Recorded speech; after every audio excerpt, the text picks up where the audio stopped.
గ్రంథంలోనికి మనం వెళ్దాం. మరొకసారి ప్రకటన గ్రంథము. ఉదయం మనం 15వ అధ్యాయం చూసాం, నిన్న రాత్రి 21వ అధ్యాయాన్ని చూసాం. మరి ఈ రోజున ప్రకటన 10ని చూద్దాం. ప్రకటన 10 1వ వచనం నుండి, ప్రకటన 10 1వ వచనం నుండి చదువుదాం.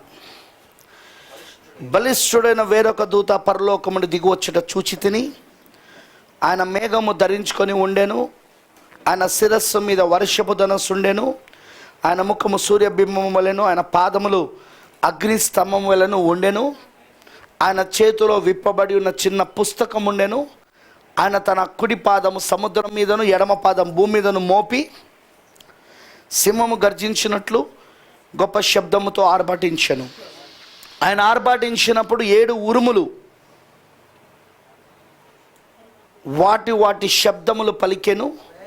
ఆ 7 ఉరుములు పలికినప్పుడు నేను రాయబోచుండగా, ఆ 7 ఉరుములు పలికిన సంగతులకు ముద్ర వేయము, వాటిని రాయవద్దని పరలోకములో ఒక స్వరము పలుకుట వింటిని.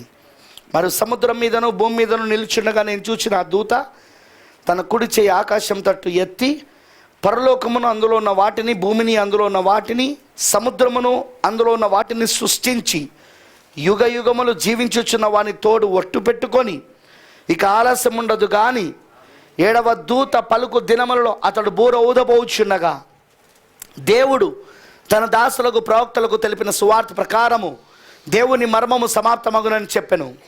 అంతటా పరలోకమును నేను వినిన స్వరము మరల నాతో మాట్లాడుచు, నీవు వెళ్ళి సముద్రం మీదను భూమి మీద నిలిచి నా దూత చేతిలో విప్పబడిన చిన్న పుస్తకం తీసుకురమని చెప్పటం వింటిని. నేను ఆ దూత ఎదుకు వెళ్ళి ఈ చిన్న పుస్తకం నాకేమని అడగగా, ఆయన దాన్ని తీసుకొని తినివేయము, అది నీ కడుపుకు చేదగును కానీ నీ నోటికి తేనెవలే మధురముగా ఉండునని నాతో చెప్పెను. అంతటా నేను ఆ చిన్న పుస్తకమును దూత చేతిలో నుండి తీసుకొని దానిని తినివేసి తిని, అది నా నోటికి తేనెవలే మధురముగా ఉండను కానీ నేను దాన్ని తినివేసిన తర్వాత నా కడుపుకు చేదాయను. అప్పుడు వారు, నీవు ప్రజలను గూర్చి జనమును గూర్చి ఆయా భాషలు మాట్లాడవాని గూర్చి అనేక మంది రాజులను గూర్చి మరలా ప్రవచింపగత్యమని నాతో చెప్పిరి. దేవుడి మాటలను దీవించును కాక. Let us pray. ప్రార్థించుకుందాం. మహోన్నతుడా, సర్వోన్నతుడా, మా ప్రియమైన భర్త, మా శిరస్సుగా ఉన్న మా యేసయ్య, నీకు వందనాలు. మేము నీ శరీరమై ఉన్నాము, నువ్వు మా శిరస్సు అయి ఉన్నావు, నువ్వు మా యజమానివై ఉన్నావు. ఉదయం మేము చూసాము, శరీరం ఎప్పుడు కూడా శిరస్సును వెంబడిస్తుంది. ఈరోజు మేము కూడా నిన్నే వెంబడిస్తున్నాం. మరియు ప్రభువా, భార్య ఎప్పుడు తన భర్త యొక్క అధికారాన్ని గుర్తిస్తుంది, తన అధికారానికి లోబడుతుంది ఆమె. ఇప్పుడు కూడా ప్రభువా, మేము అందుకే పూర్తిగా నీకు లోబడుతున్నాం దేవా, పూర్తిగా నీకు మేము సమర్పించుకుంటున్నాం తండ్రి. మరొకసారి ఈ రాత్రి నీ వాక్యము ద్వారా మాతో మాట్లాడు. ఇంతకుముందు ప్రభువా కొన్ని నిమిషములు ప్రభువా మాకు హెచ్చరికలు చేశావు, కొన్ని విషయాలు మాకు మరలా గుర్తు చేస్తున్నావు, కొన్ని విషయాలు మమ్మల్ని సరిదిద్దుతున్నావు. మా నిర్ణయాలు తప్పని, మా ఆలోచనలు తప్పని వాక్యం ద్వారా మాకు హెచ్చరిక చేస్తున్నావు. వాటి నుండి మేము బయటికి రావాలని, ఆ ఆలోచనలు మాలో నుండి బయటికి వెలగొట్టాలని, నీ వాక్యాన్ని ఆలోచనగా తీసుకోవాలని నువ్వు మాకు హెచ్చరికలు చేస్తున్నావు. మేము దానికి లోబడే కృపను దయచేయి. నీ వధువు అయితే లోబడుతుంది, నీ శరీరం అయితే లోబడుతుంది. శిరస్సు యొక్క అధికారానికి శరీరం తప్పకుండా లోబడుతుంది. అందుకే మేము లోబడే కృపను దయచేయి. ఎందుకంటే మేము నీ శరీరముగా ఉన్నాము. నువ్వు అలా జగత్తు పునాది వేయబడక మునిపే మమ్మల్ని ఏర్పరచుకున్నావు, నువ్వు శరీరముగా, నీలో ఏర్పరచుకున్నావు నీ శరీరముగా.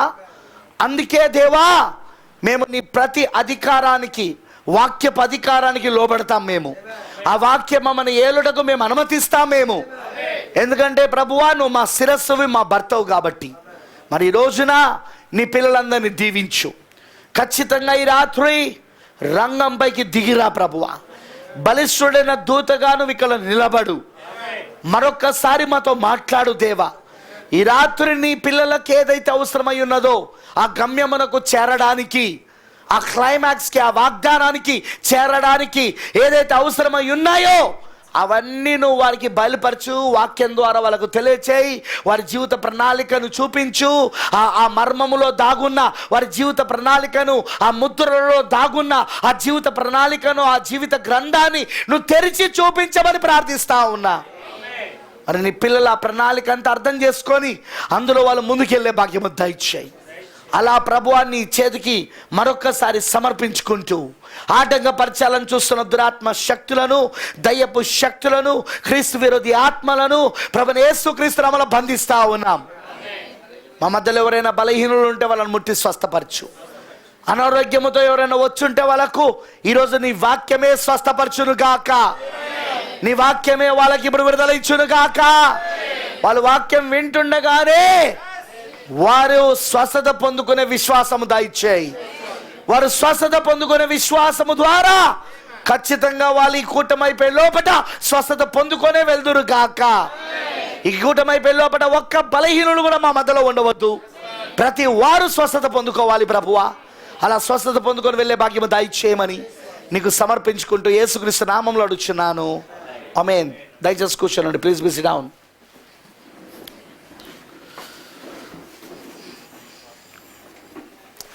క్రీస్తునందు ప్రియమైన దేవుని పిల్లలందరికీ మరి మరొకసారి ప్రభువైన యేసుక్రీస్తు నామములో నాకు శుభములు మరి వందనాలు తెలియజేస్తున్నాను. Just I will take 45 minutes, ఒక 45 నిమిషాలు, ఒక గంట లోపల ముగిస్తాను. ఇది చివరి కూటం, అందరు జాగ్రత్తగా వినండి. ఆమేన్.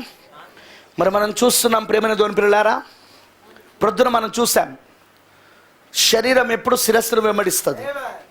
Is it right? ప్రవక్త ఏమన్నాడు? శరీరం ఎప్పుడు శిరస్సును వెంబడిస్తుంది. మరి శరీరము ఏ నాయకత్వాన్ని గుర్తిస్తుందంటే శిరస్సు యొక్క నాయకత్వాన్ని. వేరే ఇంకా దేనిని అంగీకరించదు, గుర్తించదు. తన సొంత పురుషుడైన క్రీస్తు అనే శిరస్సు నాయకత్వాన్ని గుర్తించేదే క్రీస్తు భార్య, క్రీస్తు యొక్క సంఘం. వింటున్నారా? క్రీస్తు యొక్క సంఘం, క్రీస్తు యొక్క భార్య కేవలము ఆయన శిరస్సును గుర్తిస్తుంది ఆమె. అందుకే ఈరోజు నువ్వు ఎవరి కింద ఉన్నావు అంటే నీ భర్త కింద ఉన్నావు. 1963లో నీ భర్త వచ్చాడు, నీ శిరస్సు వచ్చాడు, నీ తలరాయి వచ్చాడు. నువ్వు ఆయన శరీరం కాబట్టి నువ్వు గుర్తిస్తా ఉన్నావు దాన్ని. మరి ప్రవక్త తలరాయిని పరిచయం చేశాడు.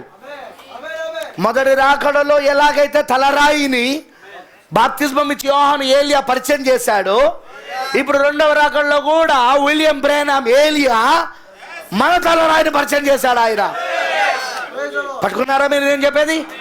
ఇప్పుడు ఆ తలరాయిని భర్తను ఈ సంఘానికి పరిచయం చేశాక, ఆమేన్, హల్లెలూయా, ఆయన రంగం పైన 1965 డిసెంబర్ 24 వెళ్ళిపోయాడు. ఆయన పని పూర్తి చేసుకొని ఆయన వెళ్ళిపోయాడు. ఆయన లేఖనాలు ఏవైతున్నాయి అవి నెరవేర్పు చేసి ఆయన వెళ్ళిపోయాడు. ఆయన గురించిన ప్రవచనాలు ఆయనలో శరీరధారై అవి నెరవేర్పు జరిగి వెళ్ళిపోయాడు ఆయన ఇప్పటికా. ఆమేన్, హల్లెలూయా. కానీ ఇప్పుడు రంగం పైన అంటే నీ భర్త ఉన్నాడు. ఇప్పుడు రంగం పైన అంటే బలిష్ఠైన దూత ఉన్నాడు, మనుష్య కుమారుడు ఉన్నాడు, నీ శిరస్సు ఉన్నాడు. ఒక మాట చదువుతాను, రెడీగా ఉన్నారా? ప్రకటన 10లో మనం చదివినాం 1 నుండి 6 వచనాల్లో. ఎవరైనా నీ భర్త, నీ శిరస్సు, నీ తలరాయి, నీ యొక్క వాక్య శరీరము, ద వర్డ్ బాడీ, వాక్య శరీరము. వింటున్నారా? ఆయనే ప్రభువైన యేసుక్రీస్తు. ఆయనే బలిష్ఠుడైన దూత. అక్కడ బలిష్ఠుడైన వేరొక దూత పరలోకమును దిగొచ్చుట నేను చూచి తిని అని రాయబడి ఉంది అక్కడ. చూశాడా? ఇప్పుడు ఆయనే భర్త, సంగమునకు క్రీస్తు భర్త అయి ఉన్నాడు అక్కడ. రైట్. ఇప్పుడు నేను చెప్పే జాగ్రత్త వినండి. ఇప్పుడు ఈ భార్య విజయం సాధించాలంటే ఏం చేయాలి? ఎందుకంటే ఈ భార్య కూడా జయించాలి. శిరస్సు జయిస్తే శరీరం కూడా జయించాలి. రైట్? శిరస్సు జయించిందా? జయించింది. ఇప్పుడు శరీరం కూడా దాన్ని వెంబడిస్తుందిగా, అనుసరిస్తుందిగా శిరస్సుని. సో ఇప్పుడు శరీరం కూడా జయించాలి. కానీ ఎలా జయించాలి? Very simple. పౌలు గారు రాశాడు దాని యొక్క సూత్రాన్ని ఎఫెసీయులకు రాసిన పత్రికలో.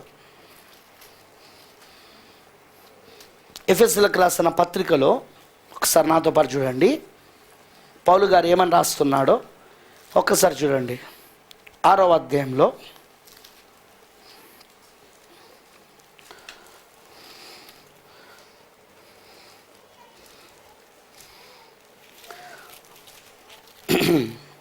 5వ అధ్యాయంలో ఎఫెసీయులకు రాసిన పత్రిక 5వ అధ్యాయము 22వ వచనం. స్త్రీలారా ప్రభువునకు వలె మీ సొంత పురుషులకు లోబడి ఉండుడి. క్రీస్తు సంగమునకు శిరస్సయ్యునలాగున పురుషుడు భార్యకు శిరస్సై ఉన్నాడు. క్రీస్తే శరీరమునకు రక్షకుడై ఉన్నాడు. సంఘము క్రీస్తునకు లోబడినట్టుగా భార్యలు కూడా ప్రతి విషయంలోనూ తమ పురుషులకు లోబడవలెను. అమనంటారా? సో ఇక్కడ మనం దేన్ని తీసుకుందామంటే భార్యలను తీసుకుందాం. భార్య ఎందుకు భౌతికంగా ఉండే ఈ భార్య భర్తలను ఎవరితో పోలుస్తున్నాడంటే క్రీస్తు సంఘముతో పోలుస్తున్నాడు. క్రీస్తు భర్త అయి ఉన్నాడు, సంఘము భార్య అయి ఉన్నది. ఇప్పుడు చూడండి, స్త్రీ ఎలా విజయం సాధించగలదంటే తన శిరస్సుకు తన భర్తకు లోబడు ద్వారా. సబ్మిటింగ్ హర్ సెల్ఫ్ అంటు her husband. Submitting her self అంటు హర్ హస్బెండ్. ఆమె తన యొక్క భర్తకు లోబడు ద్వారా, సమర్పించుకోవడం ద్వారా, ప్రతి విషయంలో సమర్పించుకోవడం ద్వారా ఆమెకు విజయం ఉన్నది. సంఘము కూడా విజయం సాధించాలంటే తన శిరస్సుగా ఉన్న క్రీస్తుకి, తన భర్తగా ఉన్న క్రీస్తుకి, 1963లో వచ్చిన క్రీస్తుకి, ప్రకటన 10:1-6 వచనాలు ఉన్న క్రీస్తుకి సంఘం ఏం చేయాలంటే ప్రతి విషయములో ఆయనకు లోబడాలి, ఆయనకు సమర్పించుకోవాలి. మరి నువ్వు ఎప్పుడైతే ఆయనకు లోబడి సమర్పించుకుంటావో ఇక ఆయన నీకు రక్షకుడై ఉన్నాడు. ఎందుకంటే భర్తే ఇప్పుడు భార్యకు రక్షకుడు. ఇప్పుడు క్రీస్తే, ఇక్కడేమని చెప్తున్నాడు, ఇప్పుడు క్రీస్తే తన శరీరాన్ని రక్షిస్తా ఉన్నాడు కదా. క్రీస్తు శరీరమునకు రక్షకుడై ఉన్నాడు. సో ఇప్పటి నుండి నిన్ను పడిపోకుండా నిలబెట్టేది ఆయన. కానీ దీనికి ఒక కండిషన్ ఉంది, నువ్వు లోబడాలా. ప్రతి విషయంలో లోబడాలా. నీ ఆర్థిక విషయాలలో లోబడాలా, నీ కుటుంబ విషయాలలో లోబడాలా, నీ సంఘం విషయంలో లోబడాలా, నీ వ్యాపారం విషయాలలో లోబడాలా, నీ ఉద్యోగం విషయాలలో లోబడాలా. ఓయ్ వింటున్నారా? నీ బంధువుల విషయాలలో లోబడాలా, నీ చుట్టాల విషయాలలో లోబడాలా. లోబడకుండా ఉండేది ఏది లేదుగా. ప్రతి విషయములో నువ్వు క్రీస్తుకు లోబడాలా. అర్థమైన వాళ్ళందరూ ఆమె చెప్పండి. నువ్వు ఎప్పుడైతే అలా సమర్పించుకుంటావో ఇక ఈ శరీరాన్ని రక్షించాల్సిన బాధ్యత అయింది. ఈ శరీరాన్ని, ఈ సంఘమును, ఈ వధువుని, ఈ భార్యను రక్షించాల్సింది ఇక భర్తదే, శిరస్సుదే, క్రీస్తుదే. ఇక ఇది ఆయన బాధ్యతగా. ఇప్పుడు ఆయనకు వచ్చింది ఆ బాధ్యతగా. కానీ కండిషన్ ఏంటంటే, షరత్ ఏంటిదంటే నువ్వు లోబడాలి. నువ్వు లోబడాలి నీ భర్తకు, నీ శిరస్సుకి, క్రీస్తుకి, అన్ని విషయాలలో నువ్వు లోబడాలి. ఈ విషయంలో ఇది నాకు వ్యక్తిగతమైన విషయం ప్రభువా, నీకు సంబంధం లేదు, కుదరదు. ఈ విషయంలో ప్రభువా ఇది నా భవిష్యత్తును గురించిన విషయాలు, ఇది నీకు సంబంధం లేదు, కుదరదు. ఈ విషయంలో ప్రభువా ఇది నా కుటుంబ సమస్యలు, దీని గురించి నేను నీకు చెప్పను, ఇవి కుదరవు. అలాంటి లేవు. అన్ని విషయాలలో తన భర్తకు సమర్పించుకోవాలి, తన భర్తకు లోబడాలి, విధేయత చూపించాలా. అంటే అర్థం ఏంటంటే ఇక ఈమె పూర్తిగా ఆయన అధికారం కింద బ్రతకాలి. ఆయన అధికారాన్ని ఒప్పుకుంటూ ఈమె ప్రవర్తన అంతటిపైన, ఈమె జీవితం అంతటిపైన ఆయన అధికారాన్ని ఒప్పుకుంటూ ఆయన డిసిజన్సే, ఆయన నిర్ణయాలే ఈమె నిర్ణయాలు. ఆమెను గూర్చి ఏ నిర్ణయం తీసుకోవాలన్నా ఆయన తీసుకోవాలా. ఆమె గూర్చి ఏ పని చేయాలన్నా ఆయన చేయాలా, ఆమెను గూర్చి ఏది చెయ్యాలన్నా ఆయనే చేయాలా. ఆ విధంగా గనుక ఈమె లోబడితే ఖచ్చితంగా క్రీస్తు ఈమెను ఖచ్చితంగా రక్షించడం మొదలు పెడతాడు ఆయన. కానీ ఈరోజు ప్రాబ్లం ఏంటంటే చాలామంది దాన్ని ఒప్పుకోరు. ఎందుకంటే క్రీస్తు ఎవరంటే వాక్యం. అది ఎందుకు వాక్యం ఉండను, వాక్యం దేవుని వాక్యమే దేవుడై ఉండను, ఆ వాక్యమే శరధారే కృపా సత్య సంపూర్ణంగా మన మధ్యలో నివసించను. యోహాను సువార్త 1:14 సో వాక్యమే శరధారగా వచ్చిన వాడే క్రీస్తు, నీ భర్త. సో నీ భర్త ఎవరంటే వాక్యం. అంటే ప్రతి విషయంలోనూ వాక్యానికి లోబడాలి. బ్రదర్ దాని వలన నన్ను నష్టమవుతుంది బ్రదర్, అయినా పర్వాలేదు లోబడాలి. దాని వలన నేను కష్టాలు పడాల్సి వస్తుంది బ్రదర్, అయినా పర్వాలేదు లోబడాలి. కష్టాలు వచ్చినా, నష్టాలు వచ్చినా, బాధలు వచ్చినా, శ్రమలు వచ్చినా, నిందలు వచ్చినా, అవమానాలు వచ్చినా వాక్యానికి నువ్వు లోబడాలి. ఖచ్చితంగా నువ్వు వాక్యానికి లోబడాలి. వింటున్నారా? ప్రతి విషయంలో వాక్యానికి లోబడాలి నువ్వు. ప్రతి విషయంలో నీ భర్తకు, నీ శిరస్సుకి, క్రీస్తుకి, వాక్యానికి నువ్వు లోబడాలి. మరియు నువ్వు లోబడడం ద్వారానే, నువ్వు సమర్పించుకోవడం ద్వారానే విజయం ఉన్నది. దానికి కారణం ఏంటో తెలుసా? ఇప్పుడు నిన్ను విజయోత్సవంతో ఊరేగించడానికి నీ పోరాటం ఆయన పోరాడతాడు.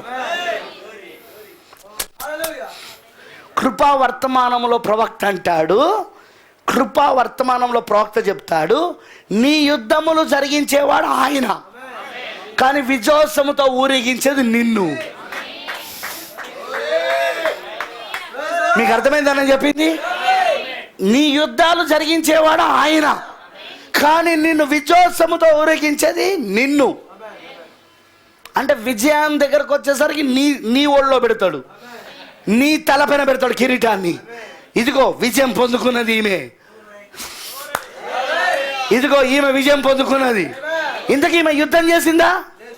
చేయలే. యుద్ధం యెహోవాది, యుద్ధం యేసయ్య చేశాడు, కానీ ఈమె కోసం యేసయ్య చేశాడు. కాబట్టి ఇప్పుడు ఆయన విజయమే ఈమె విజయం. ఆయన ఖాతాలో ఇప్పుడు ఈమె పడింది. హల్లెలూయా! అర్థమైందని చెప్పింది. ఎందుకు? వీళ్ళిద్దరు ఒకే శరీరం కాబట్టి. ఎందుకు? వీళ్ళిద్దరు శిరస్సు శరీరం కాబట్టి. ఆమెనంటారా? ఆయన విజయమే ఆమె విజయం. కానీ ఆమె చేయాల్సింది ఏంటో తెలుసా? ఆయనకు పూర్తిగా లోబడాలా. అక్కడే వస్తుంది మనకు సమస్య. అన్ని విషయాలలో లోబడడానికి చాలామంది ఇష్టపడరు. వారి ప్రవర్తన అంతటిపైన సర్వాధికారాన్ని దేవుడికి ఇవ్వడానికి ఇష్టపడరు, క్రీస్తుకి ఇవ్వడానికి ఇష్టపడరు. క్రీస్తును ఒక మతము లాగా వెంబడిస్తారు. కొద్ది వరకే, దీవెనలు ఆశీర్వాదాల వరకే, క్షేమంగా ఉండే వరకే, పాపము నుండి కాపాడే వరకే, పాపము నుండి క్షమించే వరకే క్రీస్తును వాడుకుంటారు. కానీ పూర్తిగా సంపూర్తిగా క్రీస్తుకు లోబడరు, క్రీస్తుకు సమర్పించుకోరు పూర్తిగా సంపూర్తిగా. మీకు అర్థమైందా? అన్ని విషయాల్లో క్రీస్తుకు లోబడరు వీళ్ళు. అదే ఈరోజు ప్రాబ్లం. కానీ మీకు విషయం తెలుసా? నీ విజయం ఎక్కడ దాగున్నదంటే, నువ్వు యుద్ధం చేస్తే గెలవవు. మర్చిపోకండి, నువ్వు యుద్ధం చేస్తే గెలవవు. నువ్వు శోధనను జయించాలనుకుంటే జయించలేవు, నువ్వు శ్రమలను జయించాలనుకుంటే జయించలేవు, నువ్వు నిందలను జయించాలనుకుంటే జయించలేవు. కానీ నీ శోధనలను, నీ శ్రమలను, నీ నిందలను ఆయన జయిస్తే కనుక జయించబడతావు. సరే, ఉదాహరణ చెప్తానా. దానియేలు తీసుకెళ్ళి సింహపులో వేశాడు. దానియేలు ఏం వాటితో ఫైటింగ్ చేయలేదు, చేశాడా? కానీ ఇప్పుడు దానియేలు యుద్ధము ఇప్పుడు ఎక్కడ జరుగుతుందంటే సింహపు గుహలో. కానీ సింహపు నోళ్ళను మూయించడానికి ఎవరు వచ్చారంటే స్వయంగా దేవుడే అక్కడికి వచ్చాడు. స్వయంగా అక్కడ క్రీస్తు వచ్చాడు అక్కడికి. ఆ గొప్ప యెహోవా దిగి వచ్చాడు అక్కడికి. పట్టుకున్నారా మీరు నేను చెప్పింది? ఇప్పుడు ఆ యుద్ధాన్ని గెలిచింది ఎవరు అంటే ఆయన. కానీ విజయాన్ని ఖాతా ఎవరికి ఇచ్చాడంటే దానియేలుకి. విజయోత్సవంతో ఎవరిని ఊరేగించాడంటే దానియేలుకి. ఎందుకు అలా చేశాడు దేవుడు అంటే దానియేలు ఒప్పుకున్నాడు ఆయనను. తన ప్రవర్తన పైన సర్వాధికారం ఇచ్చాడు ఆయనకు. రాజశాసనం ఏమున్నా పట్టించుకోలేదు, వాక్యానికే లోబడ్డాడు. మనుషుల అధికారానికి కాదు, మనుషుల యొక్క రాజాధికారానికి కాదు. ప్రపంచాన్ని పరిపాలిస్తున్న రాజతను కాదా, ఆ సమయంలో ప్రపంచాన్ని పరిపాలిస్తున్నాడు. కానీ ఆ రాజాజ్ఞను కూడా పట్టించుకోలేదు దానియేలు. ఆ బెల్తాషాజర్ రాజు, మాదీయుల పారసీకుల రాజు. హల్లెలూయా, వింటున్నారని చెప్పింది. ఆమేన్. సారీ, దాని పేరు నెబుకద్నెజర్ యొక్క కుమారుడు. ఆమేన్ అంటారా? అది బబులోని యొక్క రాజకాలంలో. హల్లెలూయా. రాజాజ్ఞను కూడా పక్కకు పెట్టాడు వాక్యం కోసం. ఏ ప్రార్థన చేయొద్దని రాజాజ్ఞ ఉందో ఆ ప్రార్థనే చేసి చూపించాడు. వాక్యం కోసం దేనినైనా పక్క పెట్టే విశ్వాసి కావాలా దేవుడికి. వాక్యముకు ఎంతగా లోబడాలంటే అది ప్రాణం పైకి వస్తుందని తెలిసినా కూడా నా యుద్ధం ఆయనే జరిగిస్తాడు, ఆయనే రంగం పైకి వస్తాడు, నేను వాక్యముతో నిలబడితే ఆయనే జరిగిస్తాడనే వాళ్ళు కావాలి ఆయనకు. అందుకే వాక్యమునకు అంతగా లోబడేవాళ్ళు, వాక్యానికి అంతగా సమర్పించుకునేవాళ్ళు, వాక్యం యొక్క అధికారానికి అంతగా ఒప్పుకునే వాళ్ళు కావాలి ఆయనకు. ఈ వధువు అలా ఉంటుందా? ఉండి తీరాలి. ఎందుకంటే దానియేలు ఉన్నాడు అక్కడ. ఈ వధువుకు సాదృశ్యం దానియేలు ఉన్నాడు అక్కడ. ఈ వధువుకు ఛాయ దానియేలు ఉన్నాడు అక్కడ. దానియేలు ఉన్నాడంటే ఇక్కడ వధువు కూడా అలానే ఉండాలా, ఇక్కడ పెళ్లి కుమారుడు కూడా అలానే ఉండాలా. ఎందుకంటే మనకు కూడా రాబోతుంది శాసనం ప్రపంచ సంఘముల సమాఖ్య ద్వారా. ఇందులో చేరకపోతే, దీనికి మొక్కబోతే, ఈ యొక్క ప్రతిమ ప్రకటన 13లో ఉన్న ఆ ప్రతిమకు మీరు కనుక మీరు లోబడకపోతే ఇదిగో మీకు కొనడాలు అమ్మడాలు ఉండవు. ముగ్గురు హెబ్రీ బాలులు షడ్రక్ మెసగా పెట్టుకోలు వాళ్ళు ఎందుకున్నారు అక్కడ? శిరస్సు దగ్గర, బబులోను దగ్గర ఎందుకు వచ్చింది అది? ఎందుకంటే పాదాల దగ్గర ఈ బబులోను, అదే మహావేశ్య, అదే మర్మమైన బబులోను దగ్గర నిజమైన రూపము కలిగిన వారు షడ్రక్ మెషక్ అబేద్నెగోలు ఛాయ వాళ్ళు ఛాయ మాత్రమే వాళ్ళు. కానీ ఇక్కడ పాదముల దగ్గర నిజమైన రూపము కలిగిన వాళ్ళు. ఈ తల్లి అయిన బబులోను తీసుకొస్తున్న శాసనాన్ని, ఆ ప్రతిమనే ప్రపంచ సంఘముల సమాఖ్య ప్రతిమ, అందులో మేము చేరము అనే వాళ్ళు ఉంటారు అక్కడ. ఆ రోజున ఆ ముగ్గురు హెబ్రీ పిల్లలను, వారి యుద్ధాన్ని ఎవరు తీసుకున్నారు? దేవుడే. అవునా? వారి కోసం యుద్ధం చేయడానికి ఎవరు వచ్చారు? దహించు అగ్ని అయిన దేవుడే అగ్నిలోనికి దిగి వచ్చాడు. ఆయనే దహించు అగ్ని. ఇప్పుడు అగ్నిలోనికి దిగి వచ్చాడు. 4వ వాడిగా ఆ ముగ్గురు హెబ్రీ పిల్లలను కాపాడడానికి దిగొచ్చాడు ఇప్పుడు ఆయన. ఇప్పుడు యుద్ధం ఎవరిదైందంటే దేవుని పర్సనల్ అయింది. ఇప్పుడు పాయింట్ అర్థమైందా?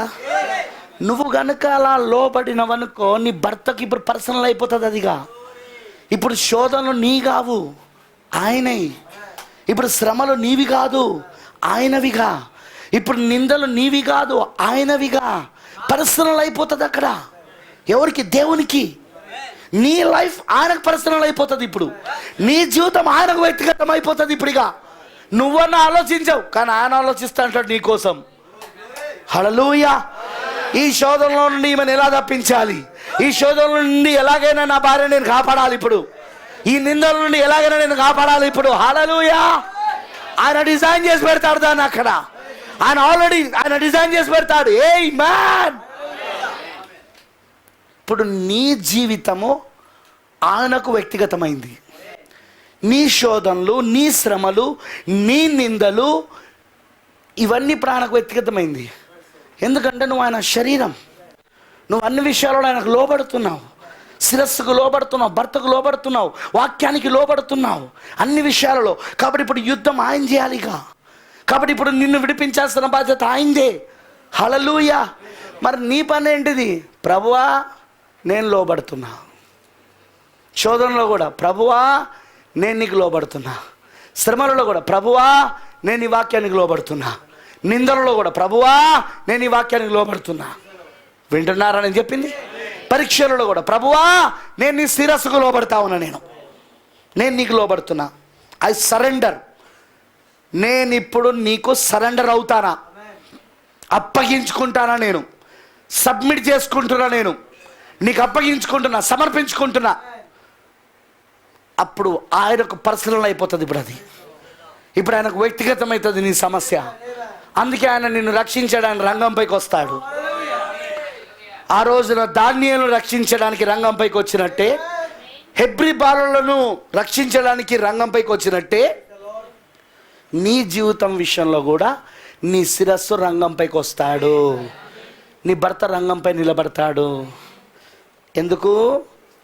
నిన్ను ఆ శోధనలో జయించడానికి, నిన్ను ఆ శ్రమలలో జయించడానికి, ఆ విజయోత్సవమును నీ ఖాతాలో వేయడానికి, నిన్ను విజయోత్సవముతో ఊరేగించడానికి.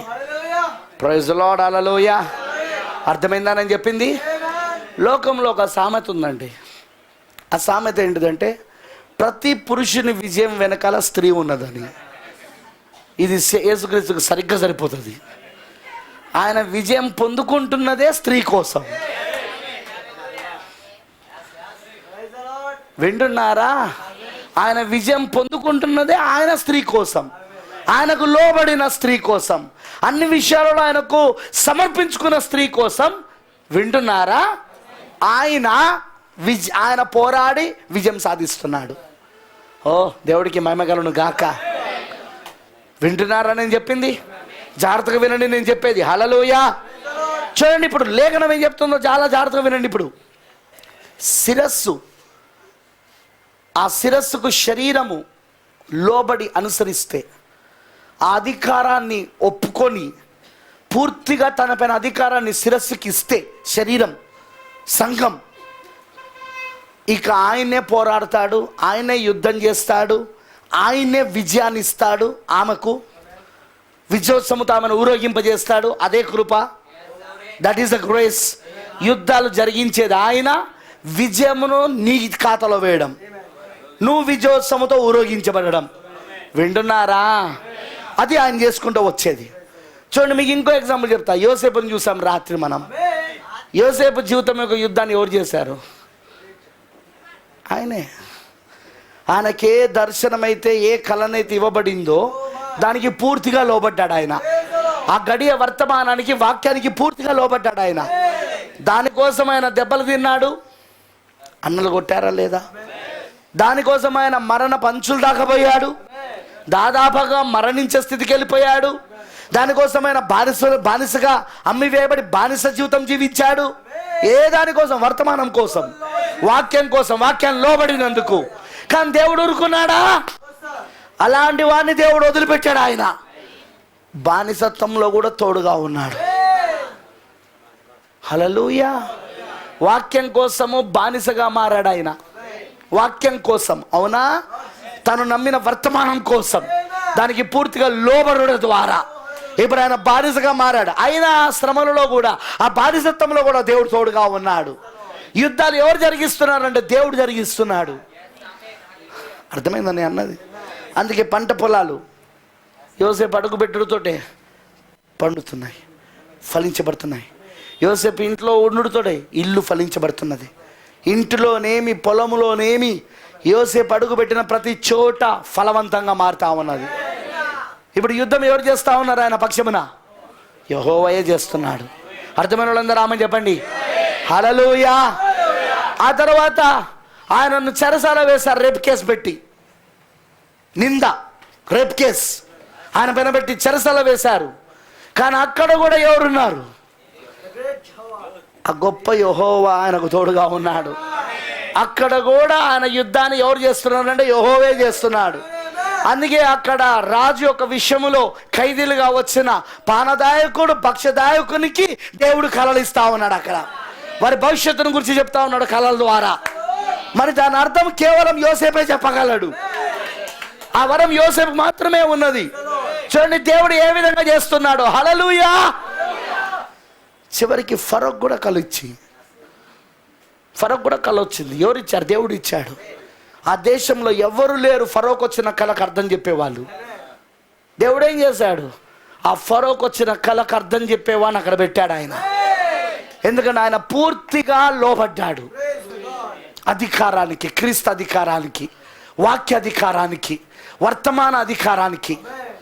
ఈరోజు మనకి వర్తమానంలో విజయం కావాలంటే ఒకటే ఒక తాలబ్ చేయి, సబ్మిట్. పూర్తిగా అప్పగించుకో, పూర్తిగా వాక్యానికి సమర్పించుకో. అంతేగా వాక్య అధికారానికి పూర్తిగా లోబడు, వాక్య అధికారానికి పూర్తిగా నువ్వు అప్పగించేసుకో.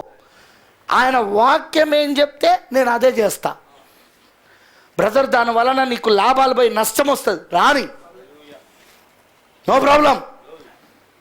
లాభాలు పోతే కోరి, నష్టాలు వస్తే రాని, నిందలు వస్తే రాని, అవమానాలు వస్తే రాని, అందరు దూరం అయితే కానీ నేను వాక్యానికి లోబడతా. అది కావాలా దేవుడికి? దేవునికి మొండి విశ్వాసులు కావాలా? ఎవరు కావాలా? మొండి విశ్వాసులు. అలా మొండి విశ్వాసులుగా ఉండే వారే వధువు అయి ఉన్నది, ఆయన భార్య అయి ఉన్నది, ఆయన శరీరం అయి ఉన్నది. ఆమె పూర్తిగా అలా శిరస్సుకు లోబడుతుంది ఆమె. ఆమేన్, హల్లెలూయా. నువ్వెప్పుడైతే అలా లోబడతావో ప్రియులారా, అన్ని విషయాలలో ఇక భర్త నీ శిరస్సు క్రీస్తు వాక్యము నీ పోరాటాన్ని తాను చేయడం మొదలు పెడతాడు. నీ అవమానాలను మహిమలుగా ఎలా మార్చాలో, నీ నిందలను వాటిని మహిమలుగా ఎలా మార్చాలో ఆయనకు బాగా తెలుసు. నీకొచ్చిన కీడులను మేలులుగా ఎలా మార్చాలో ఆయనకు తెలుసు. నీ శోధన నుండి నేను ఎలా తప్పించి విజయోత్సముతో ఊరేగించాలో ఆయనకు బాగా తెలుసు. ఆయనకు అన్నీ తెలుసు ఆయనకు. కానీ నువ్వు చేయాల్సింది ఒకటే, లోబడడం. నీ పెళ్లి విషయంలో లోబడు, నీ కుటుంబం విషయంలో లోబడు, నీ వ్యక్తిగత విషయంలో లోబడు, భార్య భర్తల విషయంలో లోబడు. ఎందుకంటే అన్నిటి గురించి వాక్యం ఉంది. వ్యక్తిగత జీవితం కూర్చుంది, కుటుంబం జీవితం కూర్చుంది, భార్య భర్తల జీవితం కూర్చుంది, పెళ్లి గురించి ఉంది, వింటున్నారా? చదువు కూర్చుంది. నీకు నీ జీవితంలో ఏమేమి ఉంటాయో ఈ జీవిత ప్రయాణంలో, ఈ భూలోక ప్రయాణంలో అన్నిటి గురించి బైబిల్లో ఉంది. నీ పని ఏంటిదంటే ఆ బైబిల్లో ఉన్న ఆ వాక్యానికి నువ్వు లోబడడమే, దానికి నువ్వు సమర్పించుకోవడమే నీ పని అయి ఉన్నది. నువ్వు అలా గనక లోబడి సమర్పించుకుంటే, ఆయన అధికారాన్ని ఒప్పుకుంటే, ఇక ఆయన్నే నీకు విజయోత్సవములతో నిన్ను ఊరేగిస్తూ ఉంటాడు. బ్రదర్ మెసేజ్లో చెప్తాడు, time tested memorials of God. దేవుని యొక్క దాన్ని ఏమంటారంటే తెలుగులో కాలానుసారంగా వస్తున్న పరీక్షలు ఏవైతే ఉంటాయో వాటి గురించి, ఆ పరీక్షల జ్ఞాపకాల గురించి మాట్లాడతాడు ప్రవక్త. అసలు నీకు విజయం ఉండాలంటే ముందు యుద్ధం ఉండాలా. యుద్ధం లేకుండా విజయమే లేదు, యుద్ధం లేకుండా విజయం రాదు. హల్లెలూయా. అందుకే నీ యుద్ధాలను బట్టి దేవునికి స్తోత్రం చెప్పు. ఎందుకంటే నీకు విజయము నీకు రావాలంటే నీకు యుద్ధం ఉండాలి. మరి విజయం పొందుకున్న వాళ్ళే ఆ రాజ్యంలో ఉండబోతున్నారు, జయించు వారే ఆ రాజ్యంలో ఉండబోతున్నారు. ఆయన భార్యగా ఆయనతో కూర్చోబోతున్నారు సింహాసనం పైన. 7 సంఖ్యలు చదవలేదా? ప్రతి కాలంలో జయించే వారికి ఆయన వాగ్దాన ఫలం ఇస్తున్నాడా? ఇప్పుడు లెవదీక సంకాలంలో వాగ్దాన ఫలం ఏంటి చెప్పండి? జయించే వారికి ఇస్తున్న వాగ్దానం ఏంటి చెప్పండి? నేను జయించి నా తండ్రితో కూడా నా తండ్రి సింహాసనం పైన కూర్చున్న ప్రకారముగా జయించువానిని నాతో పాటు నా సింహాసనం పైన. ఇప్పుడు ఈ 2000 సంవత్సరాలు ఆయన తండ్రి సింహాసనం పైన కూర్చున్నాడు 7 సంకాలలో మధ్యవర్తిగా. అది ఆయన సింహాసనం కాదు, తండ్రి కుడిపార్శ్వమున కూర్చున్నాడు. ఆయన కుడిపార్శ్వం అంటే అధికారంలో కూర్చున్నాడు. హల్లెలూయా. ఏది? తండ్రి సింహాసనం పైన. కానీ 1963లో ఏం జరిగింది? సింహాసనం విడిచిపెట్టి బయటకు వచ్చాడు ఆయన. ప్రకటన 5 ప్రకారంగా ఆయన సింహాసనం విడిచి బయటకు వచ్చాడు ఆయన. తండ్రి సింహాసనం విడిచిపెట్టి ఎందుకు బయటకు వచ్చాడు? ఇప్పుడు తన సింహాసనం పైకి వెళ్ళిపోతున్నాడు. తన సింహాసనం ఏంటిది? దావీదు కుమారుని సింహాసనం, రాజులకు రాజు, ప్రభువులకు ప్రభుగా ఉండబోయే సింహాసనం, 1000 ఏళ్ల పరిపాలన. హల్లెలూయా. ఇప్పుడు జయించేవాడిని ఎక్కడ కూర్చోబెడతానంటున్నాడు? తన సింహాసనం పైన. రాజు పక్కన కూర్చొని అధికారం ఎవరికి ఉంటుంది? రాణికి మాత్రమే ఉంటుంది. భర్త పక్కన కూర్చున్న అధికారం ఎవరికి ఉంటుంది? భార్యకు మాత్రమే ఉంటుంది. అంటే ఇప్పుడు నువ్వు రాణివై ఉన్నావు, నువ్వు భర్తవై ఉన్నావు, నువ్వు భార్యవై ఉన్నావు. ఏమాన్, ఆయన సింహాసనమును నీతో పంచుకుంటున్నాడు ఆయన. కానీ కండిషన్ ఏంటిదంటే జయించాలా. జయించాలంటే ఎట్లా బ్రదర్ అంటే, నువ్వు భార్యవు కదా, నీ భర్తకు పూర్తిగా లోబడిగా, అన్ని విషయాలలో శిరస్సు వంచిగా, వాక్యానికి శిరస్సు వంచు. నువ్వు ప్రతి విషయంలో వాక్యానికి శిరస్సుగా వచ్చు. నేను బైబిల్లో చూపించగలను. నీ ఛాయలుగా ఉన్నవారు ఎవరైతే ఉన్నారో బైబిల్లో, వ్యక్తిగత జీవితంలో వాళ్ళు శిరస్సు వంచారు, వాక్యానికి లోబడ్డారు. కుటుంబ విషయంలో వాక్యానికి లోబడ్డారు. ఆర్థిక విషయాలలో వాక్యానికి లోబడ్డారు. అలానే బంధువుల విషయంలో, సమాజాల విషయంలో వాక్యానికి లోబడ్డారు. సంఘం విషయంకి వచ్చినప్పుడు కూడా వాక్యానికి లోబడ్డారు. అలాంటివన్నీ ఛాయలను నేను బైబిల్లో ఈ రాత్రి చూపించగలను. వాళ్ళందరూ ఎందుకున్నారో తెలుసా? ఆ ఛాయలు నువ్వు నిజరూపం కాబట్టి. నీకు అర్థమవుతుందా? నువ్వు నిజరూపము కాబట్టే ఆ ఛాయలు అక్కడ ఉన్నాయి. నువ్వు నిజరూపము కాబట్టే ఆ ఛాయను దేవుడు అక్కడ పెట్టాడు. ఎలాగంటే ఆ ఛాయ ద్వారా నువ్వు ఎవరువో తెలుసుకోవడానికి, నువ్వేమయ్యున్నావో తెలుసుకోవడానికి, నువ్వు ఎలా లోబడాలో తెలుసుకోవడానికి. ఏ విషయమైనా తీసుకోనండి మీ జీవితంలో, అది వ్యక్తిగత జీవితమైనా, కుటుంబ జీవితమైనా, ఆర్థిక విషయాలైనా, సంఘం విషయమైనా, బంధువుల విషయమైనా, చుట్టాల విషయంలో అయినా, రక్త సంబంధుల విషయంలో అయినా, భార్య భర్తల విషయంలో అయినా, పిల్లల విషయంలో అయినా, అత్తమామల విషయంలో అయినా, నువ్వు ఏ విషయంలో అయినా తీసుకోనండి, మీ ఛాయ నేను చూపిస్తా బైబిల్లో. ఆ ఛాయలో వారు లోబడు ద్వారా గెలిచారు. వాళ్ళు వాక్యానికి లోబడు ద్వారా. నువ్వు కూడా అన్ని విషయాలలో వాక్యానికి లోబడు ద్వారా గెలవాలి. వాక్యానికి లోబడు ద్వారా. ఆమెనంటారా? రూతు కథ చదివినప్పుడు మనకు అత్త కోడలు ఎట్లున్నానో తెలుస్తుందా? తెలియదా? అత్త కోడలు, అత్తను అమ్మ అని పిలిచింది ఆమె, కోడల్ని కుమార్తె అని పిలిచింది ఆమె. అవునా? అత్త కోడలు ఎట్లుండాలి ఇప్పుడు? తల్లి కూతురులాగా. కానీ ఇప్పుడు ఎట్లుంటారు? పచ్చగడ్డేస్తే బగ్గుమనేలాగా ఉంటారు. అందుకే వీళ్ళు లోబడతలేరు కాబట్టి వీళ్ళ జీవితంలో విజయాలు ఉండవు. ఆమెనంటారా? అర్థమవుతుందని చెప్పింది. చూడండి, మోషే విషయంకి వచ్చినప్పుడు మోషే తన మామ ఇత్రో, వాళ్ళిద్దరి మధ్యలో రిలేషన్ చూడండి. మామల్లో ఎట్లుండాలో అక్కడ చూపించబడుతుంది. కానీ అదే మళ్ళీ మీరు లాబానును యాకోబుని గురించి చూడండి, ఎలా ఉండకూడదో ఉంది అక్కడ. అవునా కాదా? ఎలా ఉండకూడదో, మామ ఎట్లా ఉండకూడదు, అల్లుడు ఎట్లా ఉండకూడదో వాళ్ళిద్దరు చూపిస్తాను. ఎలా ఉండాలో మోషే మరియు ఇత్రో ఎలా ఉన్నారో అది చూపిస్తామన్నది. యూ కెన్ సీ, నువ్వు చూడగలుగుతావు ఈ పాత్రలన్నీ బైబిల్లో. స్నేహం ఫ్రెండ్స్తో.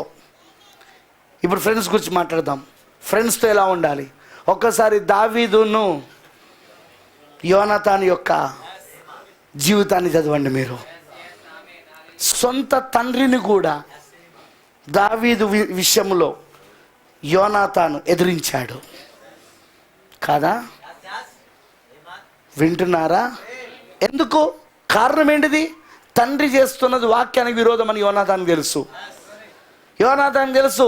తండ్రికి దయ్యం పట్టినప్పుడల్లా యోనాతానే వెళ్ళి దావీదుని తీసుకొచ్చి తను వీణ పట్టుకొని ఆయన వాయిస్తూ పాటలు పాడుతూ ఉంటే తండ్రికి ఉన్న దయ్యం విడిచిపెట్టేది. మీకు అర్థమైందా? కాబట్టి యోనాతాను ఒక మంచి స్నేహితుడు. ప్రైజ్ ది లార్డ్, హల్లెలూయా. యోనాతాను చనిపోయినప్పుడు దావీదు ఎలా ఏడ్చాడో చూడండి బైబిల్లో. నా ప్రాణము వంటి వాడా అని ఏడ్చాడు ఆయన. స్నేహం అంటే అట్లా ఉండాలా. అది కూడా వాక్యానుసారమైనది. నేను ఏం చూపించకూడతాను ఆ స్నేహంలో? వాక్యం. ఇంకొందరు అంటారు ఏం చేద్దాం బ్రదర్, చిన్నప్పటి నుండి వాడు ప్రాణ స్నేహితుడు, సిగరెట్ తాగమంటే తాగాలి కదా. మీరే చెప్పారు కదా యోనాతాను దావీదులాగా ఉండమని. యోనాతాను దావీదులాగా వాక్యానికి విరోధంగా లేరు వాళ్ళు. అర్థమైందా? మీకు విషయం తెలుసా? సౌలు యొక్క ఉపాయాలన్నీ చేరవేస్తున్నది ఎవరు దావీదు దగ్గరికి? యోనాతానే. సౌలు వేసే ప్లాన్స్ అన్ని దావీదు కోసం యోనాతాను తీసుకెళ్ళి చెప్తున్నాడు, సొంత కొడుకు తీసుకెళ్ళి చెప్తున్నాడు. ఎందుకు? వాక్యానుసారం. అది వాక్యానుసారం అది. ఎందుకంటే యోనాతాను చూశాడు, తన తండ్రి పైకి దయ్యం వచ్చింది, దావీదు పైకి దేవుడు వచ్చిండని. యోనాతాను గమనించాడు తన తండ్రి కంటే దావీదే ముఖ్యమని. ఇప్పుడు ఇంకో విషయం తెలుసు, ఇక్కడ ఒక అద్భుతమైన విషయం ఏంటో తెలుసా? నిజంగా తండ్రి తాపత్రయపడుతున్నది యోనాతాను కోసమే. దావీదును చంపాలన్న ఆ కోరిక వెనకాల ఎవరున్నారంటే యోనాతానే. ఎలాగంటే తన తరువాత సింహాసనము తన కొడుకుకి రావాలని. మీకు అర్థమైందా? ఇప్పుడు సౌలు కుమారుడు ఎవరంటే యోనాతాను. యోనాతానికి ఆ సింహాసనం రావాలని. ఎందుకంటే సౌలు ఉన్నంతసేపు దేవుడు దావీదును సింహాసనం మీద కూర్చోబెట్టాడు. అలా ఉన్న దేవుడు సౌలుకు వాగ్దానం చేశాడు. ముందుగానే ప్రవక్త వెళ్ళి అభిషేకించిన, రాజుగా అభిషేకించిన వెంటనే వెళ్ళి సింహాసనం మీద కూర్చోడానికి వీల్లేదు సౌలు ఉన్నంతసేపు. ఎందుకంటే సౌలును కూడా అభిషేకించింది దేవుడే కాబట్టి, సౌలును కూడా దేవుడే పెట్టాడు కాబట్టి. అందుకే సౌలు కాలం పూర్తయ్యేదాకా దావీదు ఆగాల. కానీ ఇక్కడ విషయం ఏంటంటే, తండ్రి కోరిక ఏంటంటే నా తర్వాత నా వారసుడు ఉండాలి. కానీ వాడేవాడు ఎట్లుంటాడు? ముఖ్యంగా అల్లుడు ఎట్లుంటాడు? అల్లుడైంది కదా. కొడుకు ఉండాలి కానీ అల్లుడు ఎట్లయితాడు? నా వారసత్వానికి కొడుకు ఉండాలి కానీ అల్లుడు కాదుగా. నా ఆస్తిపాస్తులను నేను ఒకవేళ రాస్తే వీళ్ళ మన కొడుకుకి రాస్తా కానీ అల్లుడు కాదుగా. కానీ ఇదంతా యోనాతాను తెలియదా? తెలుసు. ఆయన యోనాతాను ఏం చేశాడు? స్నేహంలో వాక్యానికి లోబడ్డాడు. That is what I'm trying to tell. స్నేహములో వాక్యానికి లోబడ్డాడు. తన కోసమే తన తండ్రి ప్రయాసపడుతున్నాడని తెలుసు. దావీదు చనిపోతే తానే సింహాసనానికి వారసుడు అవుతానని తెలుసు. తన తండ్రి పడుతున్న ప్రయాసమంతా తన కోసమే అని తెలుసు యోనాతానికి. అయినా కూడా ఏకీభవించలే. ఎందుకు బ్రదర్? వాక్యానికి విరోధం కాబట్టి.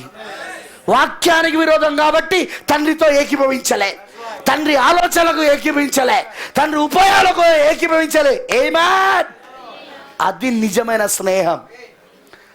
అది కాదు బ్రదర్, వాడు కొంచెమే తాగమన్నాడు అందుకే తాగినా, కొంచెమే. అది స్నేహం కాదు రేయ్, అది స్నేహం కాదు. అది దావీదు యోనాతాను స్నేహం కాదు. మన స్నేహం వాక్యానుసరమై ఉండాలా. అర్థమైందా? దావీదు యోనాతాను స్నేహం వాక్యానుసరమైనది. మనం కూడా వాక్యానికి లోబడినది. మనం కూడా ఎవరితో స్నేహం చేసినా వాక్యానికి లోబడే చేయాలా. వాక్యానికే ప్రథమ స్థానం ఇవ్వాలా, వాక్యానికే ప్రాముఖ్య స్థానం ఇవ్వాలా. అప్పుడే ఆ స్నేహం దావీదు యోనాతాను వలె ఉన్నది. మళ్ళీ వాక్యానికి విరోధంగా వెళ్ళి అతను నా ప్రాణ స్నేహితుడు, నేను అందుకే అతనితో ఉన్నాను, అవన్నీ కథలు చెప్పకు. అది దయ్యంతో ఉన్న స్నేహం. అది దురాత్మ స్నేహం. అది నిన్ను నాశనం చేసే స్నేహం. అది నిన్ను మోసపరిచే స్నేహం.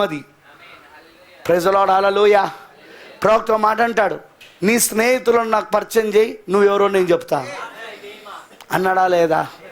నీ స్నేహితులను నాకు పరిచయం చేయి, నువ్వెవరో నేను చెప్తా. ఎందుకంటే నువ్వు ఎవరితో స్నేహం చేయగలవు తెలుసా? నీలాగానే వాక్యముకు లోబడే వాళ్ళతోనే నువ్వు స్నేహం చేయగలుగుతావు. వాక్యానికి విరోధంగా ఉన్న వాళ్ళతో నువ్వు ఎట్లా స్నేహం చేయగలవు? ఎందుకంటే విశ్వాసికి అవిశ్వాసికి పొత్తు లేదు, చీకటికి వెలుగుకు పొత్తు లేదు, దేవునికి దయ్యమునకు పొత్తు లేదు. ఆమేనంటారా? అలాగునే ఇక్కడ నీ స్నేహానికి కూడా పొత్తు లేదు. నీకెంత చిన్నప్పటి నుండి ఫ్రెండ్ అయినా వాక్యం వచ్చిన తర్వాత నువ్వు వాక్యానికి లోబడాలి కాబట్టి కట్ చేయక తప్పదు. కొందరు అంటుంటారు, మెయింటైన్ చేస్తూ ఉంటారు కొందరు. అంటే మా ఫ్రెండ్ బ్రదర్, మా ఫ్రెండ్ అతను నా చిన్నప్పటి నుండి ప్రాణ స్నేహితుడు, కలిసి పెరిగినాం, కలిసి తిరిగినాం, ఎలా వదిలిపెట్టమంటావు? ఓ వీడు వాక్యానికి లోబడతలేడు. వీడు మెసేజ్లో పాస్టర్స్ మధ్యలో స్నేహం. ఎలాంటి వాళ్ళతో స్నేహం చేయాలా? ఎలాంటి వాళ్ళతో? వాక్యానికి లోబడే వాళ్ళతో, వాక్యానికి లోబడి ఉండే వాళ్ళతో, వాక్యానికి వ్యతిరేకంగా ఉండే వాళ్ళతో స్నేహం చేస్తున్నావంటే నువ్వు కూడా అదే అని అర్థం. వాక్యానికి లోబడని వాళ్ళతో నువ్వు స్నేహం చేస్తున్నావంటే నువ్వు కూడా వాక్యానికి లోబడని వాడు అని అర్థం. జాగ్రత్త సుమా. ఇవన్నీ లేఖనాలు, ఇవన్నీ వాక్యం, దీని గురించే లెక్క ఒక రోజున. ఇవన్నీ లేఖనాలు కాబట్టి లెక్క ఉంది ఒక రోజున. లెక్కప్ప చెప్పాలి ఈ వాక్యానికి నువ్వు. ప్రైజ్ ది లార్డ్, హల్లెలూయా. స్నేహం గురించి రాని, మామూలు గురించి రాని, అత్త కోడల గురించి రాని, భార్య భర్తల గురించి రాని, కుటుంబం విషయంలో రాని, ఆర్థిక విషయాలు రాని, ఏ విషయానికి వచ్చినా నీకు బైబిల్లో నీ ఛాయలు కనబడతాయి. కానీ ఆ ఛాయలలో ఉన్న ప్రత్యేకత ఏందో చెప్పాలా? అందరూ వాక్యానికి లోబడ్డారు. వాళ్ళు విజయాన్ని పొందుకున్నదే వాక్యానికి లోబడడం ద్వారా, వాక్యానికి సమర్పించుకోవడం ద్వారా. ఈరోజు కూడా నువ్వు విజయాన్ని పొందాలంటే దేనికి లోబడాలా? నీ శిరస్సుకి, నీ భర్తకు, నీ వాక్యానికి నువ్వు పూర్తిగా సబ్మిట్ చేసుకోవాలా. అప్పుడు ఆయన నీకు రక్షకుడు అవుతాడు. ఎందుకంటే క్రీస్తు ఇప్పుడు ఆ శరీరానికి రక్షకుడై ఉన్నాడు. ఇక ఆయనే పోషించడం మొదలు పెడతాడు, ఆయనే రక్షించడం మొదలు పెడతాడు, ఆయనే శోధన నుండి తప్పించడం మొదలు పెడతాడు. హల్లెలూయా. ఆయనే ఆ పరీక్షలలో విజయాన్ని ఇస్తూ ఉంటాడు, ఆ యుద్ధాలలో విజయం ఇస్తూ ఉంటాడు. మరి అవే రేపు దేవుని జ్ఞాపకాలుగా ఉండబోయేవి. నువ్వు అవతల గట్టుకు వెళ్ళినప్పుడు ఆ అవతల గట్టులో ఉన్న వాళ్ళందరూ విజయాన్ని సాధించి వెళ్ళున్నవారు, వాళ్ళందరూ జయించి వెళ్ళినవారు. వాళ్ళ కాలంలో యుద్ధాలు చేసి, అవునా? ఇప్పుడు నీ కాలంలో నువ్వు యుద్ధం చేసి అవతల గట్టుకు వెళ్ళినప్పుడు విజయోత్సవంతో నువ్వు సాక్షిగా నిలబడతావు అక్కడ. నేను ఇప్పుడే యుద్ధం చేసి వచ్చినా ఇక్కడికి.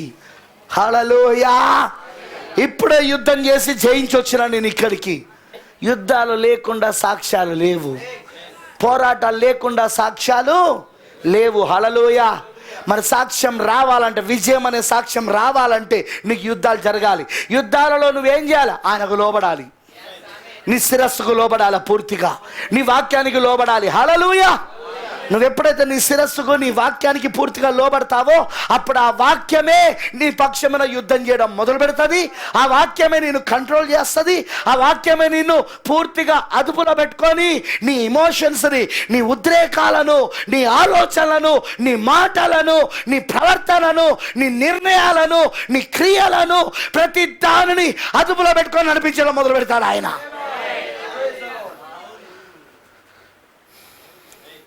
ప్రవక్త అంటాడు, ఒక స్త్రీ అర్ధనగ్నంగా తయారై వెళ్తున్నది అంటే దానికి కారణం ఆమె భర్త. ఆమె భర్త ఆమెను ఏల్తలేడని చూపిస్తూ ఉంది. ఒక స్త్రీ తన జుట్టును కత్తిరించుకుంటున్నదంటే నేను ఇక పురుషుని అధికారం కింద నేను లోబడట్లేదని చూపిస్తూ ఉంది ఆమె. అర్థమైందా? అంటే ప్రతిదీ ఎక్కడికి వెళ్తుంది అంటే నువ్వు చేసే పనికి, భార్య చేసే పనికి భర్త దగ్గరికి వెళ్తుంది. అది మీకు అర్థమైందని చెప్పింది. నువ్వు చేసే ప్రతిదీ ఎక్కడ తీసుకెళ్తుందంటే అది భర్త దగ్గరికి. నువ్వు భర్తకు లోబడకపోతేనే జుట్టును కత్తిరించుకుంటావు. ఎందుకంటే నీ పొడగాటి జుట్టే నీకు ఘనం, రైట్? నీ పైన పురుషునికి అధికారం ఉన్నదన్నకు సూచన. స్త్రీకి పొడగాటి జుట్టు ఎందుకు? పురుషుని యొక్క అధికారం కింద నేను ఉన్నాననే సూచన. ఆమె జుట్టును కత్తిరించుకోవడం అంటే అర్థమేంటిది? ఇప్పుడు పురుషుని యొక్క అధికారం కింద నేను ఇక్కడ నుండి లేను అని చెప్పడానికి. నువ్వు ఫ్యాషన్ కోసం కట్ చేసుకున్నా దాని అర్థం అదే, చిక్కుల కోసం కట్ చేసుకున్నా దాని అర్థం అదే, దేనికోసం కట్ చేసుకున్నా దాని అర్థం అదే. లేఖనం అలా చెప్తుంది. ఆమేన్, హల్లెలూయా. కొందరు అంటారు, బాగా వెంట్రుకలు ఉండేసరికి చిక్కులు వస్తున్నాయి పాస్టర్ గారు, కష్టమవుతుంది, దువ్వెనతో దువ్వుకోలేకపోతున్నా, అందుకే కట్ చేసిన. ఏం చెప్పినావు కారణం, కానీ నువ్వు కట్ చేసింది మీ ఆయన తలను. ఎందుకంటే స్త్రీకి శిరస్సు ఆయనేగా. స్త్రీకి శిరస్సు ఎవరు? పురుషుడే కదా. ఇప్పుడు ఆమె ఏం చేస్తాను, జుట్టును కత్తిరిస్తానంటే ఎవరు తలను కట్ చేస్తాను? ఇప్పుడు మా ఆయన తలను కట్ చేస్తాను నేను. నువ్వు వద్దురా, నాకు నువ్వేం అవసరం లేదురా, నాకు నీ అధికారం నేను లోబడను అని చెప్తాంది. ప్రియమైన దేవుని పిల్లలారా, జాగ్రత్తగా వినండి నేను చెప్పేది. ఈరోజు ఈ లవదిక సంఘ కాలంలో ఈ చివరి కాల వధువు, ఈ పెళ్లి కుమార్తె విజయం సాధించాలంటే ఒకటే ఒకటి ఉంది. ప్రకటన 10లో భర్త దిగొచ్చాడు, శిరస్సు దిగొచ్చాడు. ఇప్పుడు శరీరం ఆ శిరస్సుకు లోబడాల, అంతేగా. అన్ని విషయాలలో లోబడాల. కొన్నిటికి లోబడి కొన్నిటికి నేను లోబడను కాదు, అన్ని విషయాలలో, భౌతిక విషయాలలో, ఆత్మీయ విషయాలలో, ఆర్థిక విషయాలలో, అన్ని విషయాలలో ఆమె ఆయనకు లోబడాల, వాక్యానికి లోబడాల. నో పర్సనల్, వ్యక్తిగతం లేదుగా. ఇలా నువ్వు అనడానికి వీల్లేదు. ప్రభువా, ఇది మా ఇద్దరు భార్యాభర్తల విషయాలు, నువ్వు మధ్యలోకి రాకు అనడానికి వీల్లేదు. ప్రభువా, ఇది నా వ్యక్తిగత విషయం, నువ్వు నాకు మధ్యలోకి రాకు అనడానికి వీల్లేదు. ఎందుకంటే ఇప్పుడు నువ్వు పూర్తిగా వాక్యానికి లోబడాలా, పూర్తిగా నీ భర్తకు లోబడాలి. ఎప్పుడైతే నువ్వు పూర్తిగా నీ భర్తకు లోబడతావో, వాక్యానికి లోబడతావో, అప్పుడే ఆయన నీకు రక్షకుడు అవుతాడు. ఆయన అప్పుడే ఆయన నీ యుద్ధాలు చేయడం మొదలు పెడతాడు. ఆయన ఆ యుద్ధాలలో నీకు గెలిపివ్వడము, విజయం ఇవ్వడం మొదలు పెడతాడు. ఆయన జయిస్తాడు. ఆయన దేవుడికి మహిమ కలుగును గాక. అర్థమైన వాళ్ళందరూ ఆమె చెప్పండి. అర్థమైందని నేను చెప్పింది. ఈ 2021లో వధువు ఓడిపోతుందా? ఆమె ఓడిపోవడానికే వీలు లేదు. ఈమె ఎవరు? ఓడిపోని వధువు. ఈమె అజేయమైన సైన్యం. ఈమె అజేయమైన సైన్యం అంటే ఎవరు ఓడించలేని సైన్యం ఈమె. హల్లెలూయా.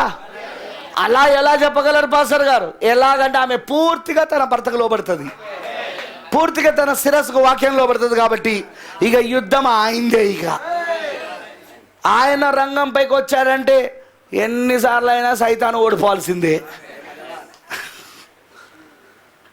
వాడు ఎన్నిసార్లు ఓడిపోయినా వానికి సిగ్గురాదు.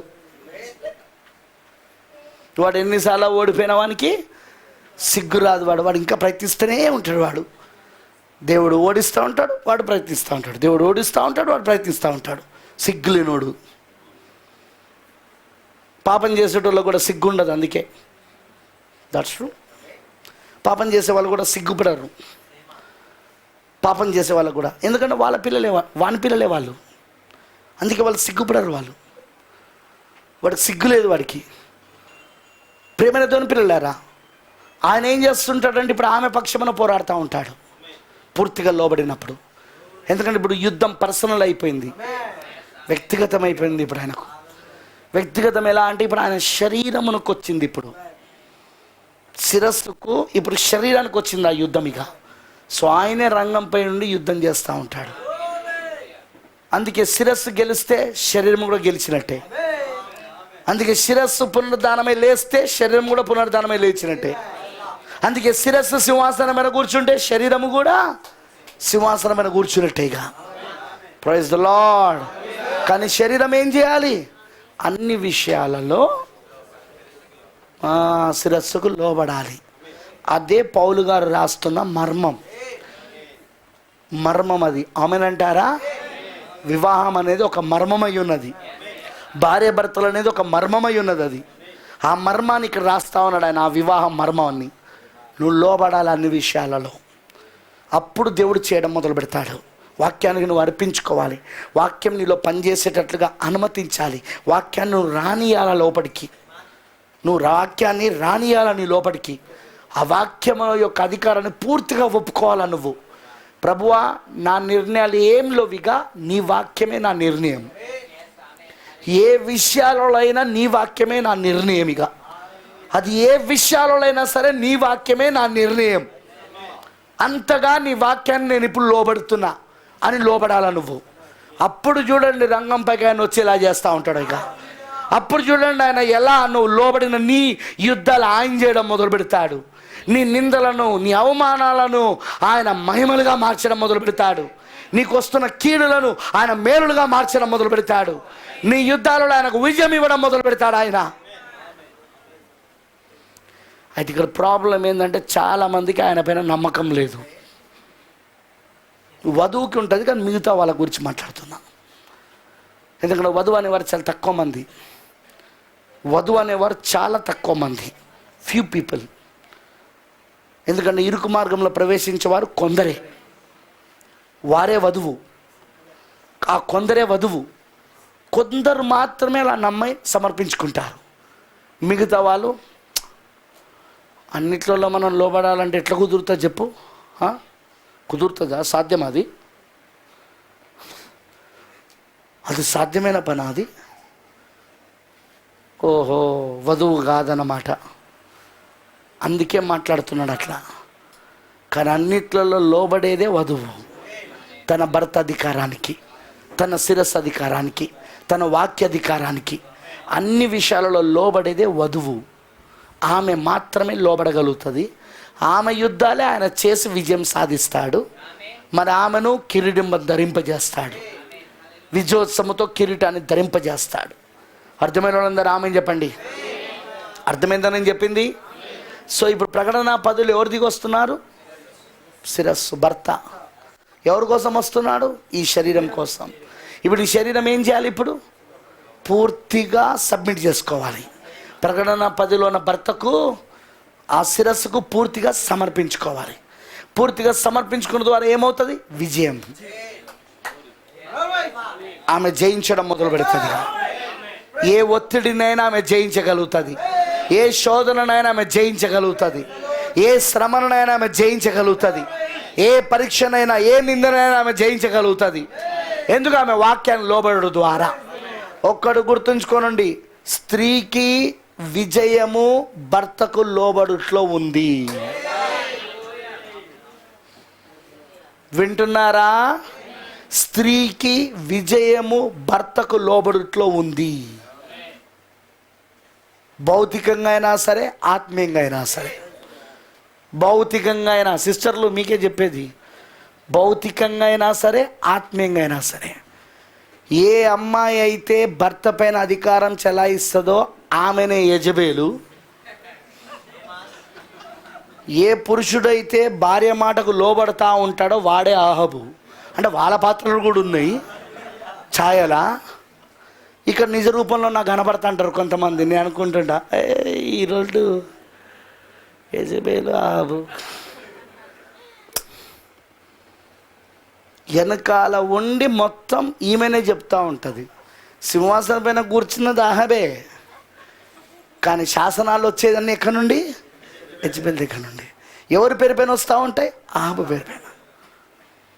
తెలియదనుకుంటాను పాస్తలుగా మాకు, మీ ఆయనతో నువ్వు మాట్లాడిస్తున్నావని. స్వరం నీదని మాకు తెలియదా? మీ ఆయన కాదు, స్వరం నీదది. ఎందుకంటే ఒకవేళ ఆమె మాట్లాడింది అనుకో, పాస్టర్ గారు నువ్వు యజబేలు అంటాడని. అన్ని ట్రిక్కులు మాకు తెలుసు. మేము అన్నీ పట్టుకోగలం, అన్నిటినీ వివేచించగలము. కానీ డైరెక్ట్గా చెప్పాం, లేఖనాల్లో చెప్తాం. అది మీకు సూట్ అవుతా అంటుంది. అది ఆ రోజు ముఖం మార్చుకొని ప్రేజ్లాడు కూడా చెప్పకుండా వెళ్ళిపోతావు. కొద్ది రోజుల దాకా చర్చకు రాననుకుంటావు. చాలా ఉంటాయి, కొన్ని వారాలు చర్చకు రావిగా. మళ్ళీ ఎందుకో ఏదో దెబ్బ తగులుతుంది, వస్తావు అప్పుడు మళ్ళీ. నాకు ఎప్పుడు ఈ 25 సంవత్సరాల సేవలు అన్నీ చూసిన నేను. ఏందన్నీ వాక్యంలోని అన్నీ చూసిన నేను. కానీ అదే సమయంలో అన్ని విషయాలలో తన భర్తకు లోబడిన స్త్రీలను కూడా చూసిన నేను. క్రీస్తుకు ఆయన వధువుకి ఛాయగా ఉన్నారు వాళ్ళిద్దరు. క్రీస్తుకు ఆయన సంఘానికి ఛాయగా ఉన్నారు వాళ్ళిద్దరు. అన్ని విషయాలలో లోబడుతుంది ఆ అమ్మాయి. వాళ్ళ ఆయన ఏం చెప్తే అది వింటుంది ఆమె. వాళ్ళ ఆయన నిర్ణయమే నా నిర్ణయం అంటుంది.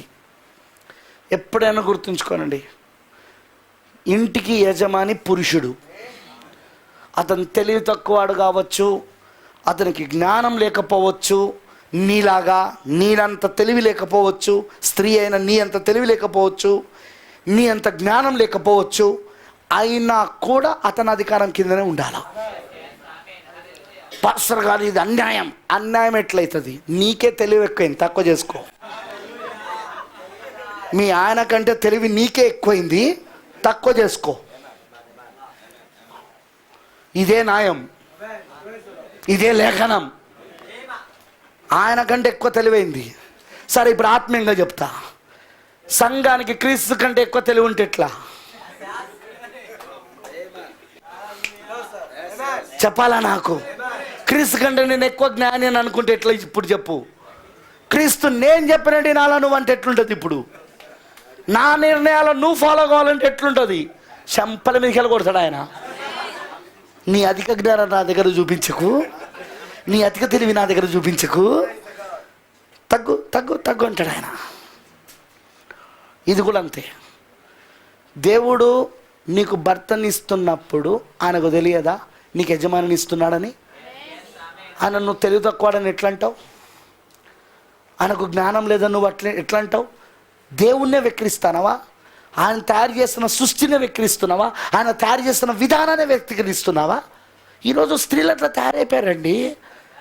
ఎలా అంటే చాలా కుటుంబాలు, నేను అన్నంటలేను, చాలా కుటుంబాలు స్త్రీ పెత్తనం. బైబిల్ అంటుంది ఏ ఇంట్లో స్త్రీ పెత్తనం ఉంటుందో ఆ ఇల్లు శాపగ్రస్తమైనది. స్త్రీ పెత్తనం. ఆమెకు తెలుసు ఎట్లా సాధించాను భర్తను, బాగా తెలుసు ఆమెకు. కానీ ఆమెకు తెలియదు ఆమె శాపగ్రస్తురాలని, ఆమెకు తెలియదు ఆమె యజబేలని, ఆమెకు తెలియదు ఆమె మాంసాన్ని కుక్కలు తినబోతున్నాయని, ఆమెకు తెలియదు దేవుని తీర్పులు ఆమె నిలబడబోతుందని. ఇక్కడ బాగానే ఉంటుంది, ఇక్కడ బాగానే నడిపిస్తుంది అంత వ్యవహారాలన్నీ ఇంట్లో. కానీ చివరికి వచ్చే ఫలితం బైబిల్లో ఉన్న ఫలితమే. ఒక యెజబేలు వలన ఆహాబు కుటుంబం అంతా నాశనమైంది. ఆహాబు పిల్లలందరూ నాశనం అయిపోయారు. ఆహాబు వంశవాళ్ళంతా నాశనం అయిపోయింది ఒక్క యెజబేలు వలన. చదవండి బైబిల్లో. యెజబేలు కుమార్తె వెళ్ళింది యూదా వాళ్ళ దగ్గరికి. యెహోషాపాతు కుమారుని పెళ్లి చేసుకున్నది. అక్కడ వాని కుటుంబం నాశనం, అక్కడ వాని కుటుంబం నాశనం అయిపోయింది, వాని పిల్లలు నాశనం అయిపోయారు. దేవుని వాక్యం ఎప్పుడు తప్పిపోదండి. చివరికి వచ్చేసరికి అదే జరుగుతూ ఉంటుంది. అందుకే ఎవరైనా సిస్టర్స్ నాతో మా ఆయనకంత తెలివి లేదండి అంటే నేనంట నీకే తెలివి తక్కువ కావాలా? మీ ఆయన కంటే తెలివి తక్కువ కావాలా నీకు? అట్లయితే నువ్వు లోబడతావు మీ ఆయనకు.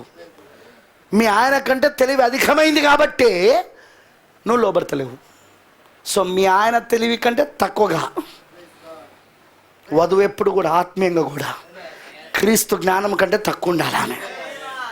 అంతేగాని క్రీస్తుకి చెప్పేంత ఉండొద్దు, క్రీస్తుకి బోధించేంత చెప్పే ఉండకూడదు, క్రీస్తుకి ఆజ్ఞాపించేంత స్థితి ఉండకూడదు. హల్లెలూయా. క్రీస్తుకు లోబడాలి ఆమె. నీకు తెలివి అధికమైందా సిస్టర్? మీ ఆయన కంటే తక్కువ చేసుకో. దేవుడికి తెలుసు మీ ఆయనను ఎంత తెలివిలో ఉంచాలో, ఎంత జ్ఞానంలో ఉంచాలో. అంతే ఇచ్చాడు ఆయన. దాంట్లో నడవడానికి ప్లాన్ చేసి పెట్టాడు ఆయన, డిజైన్ చేసి పెట్టాడు మీ కుటుంబాన్ని.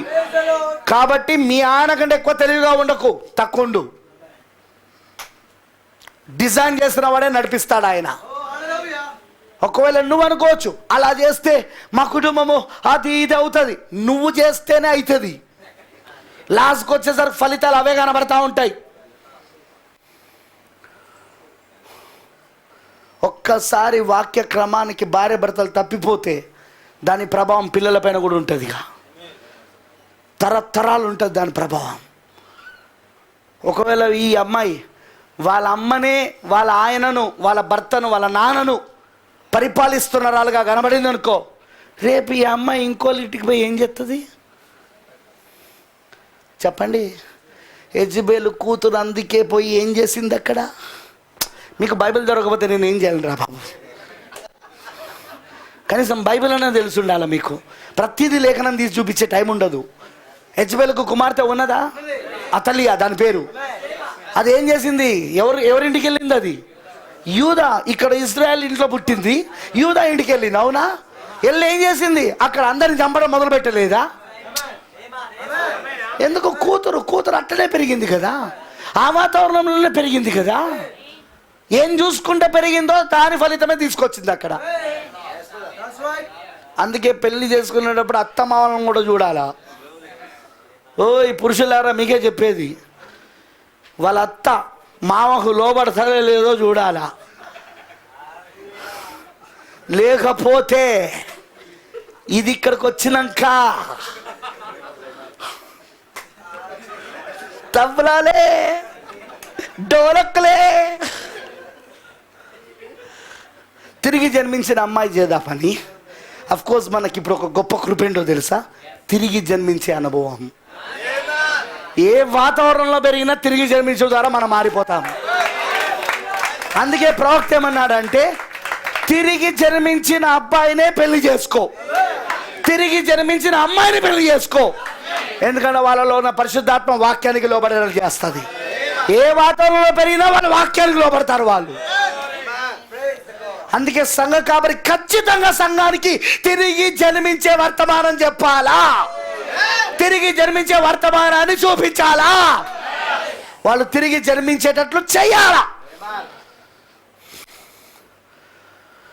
జాగ్రత్తగా వినండి.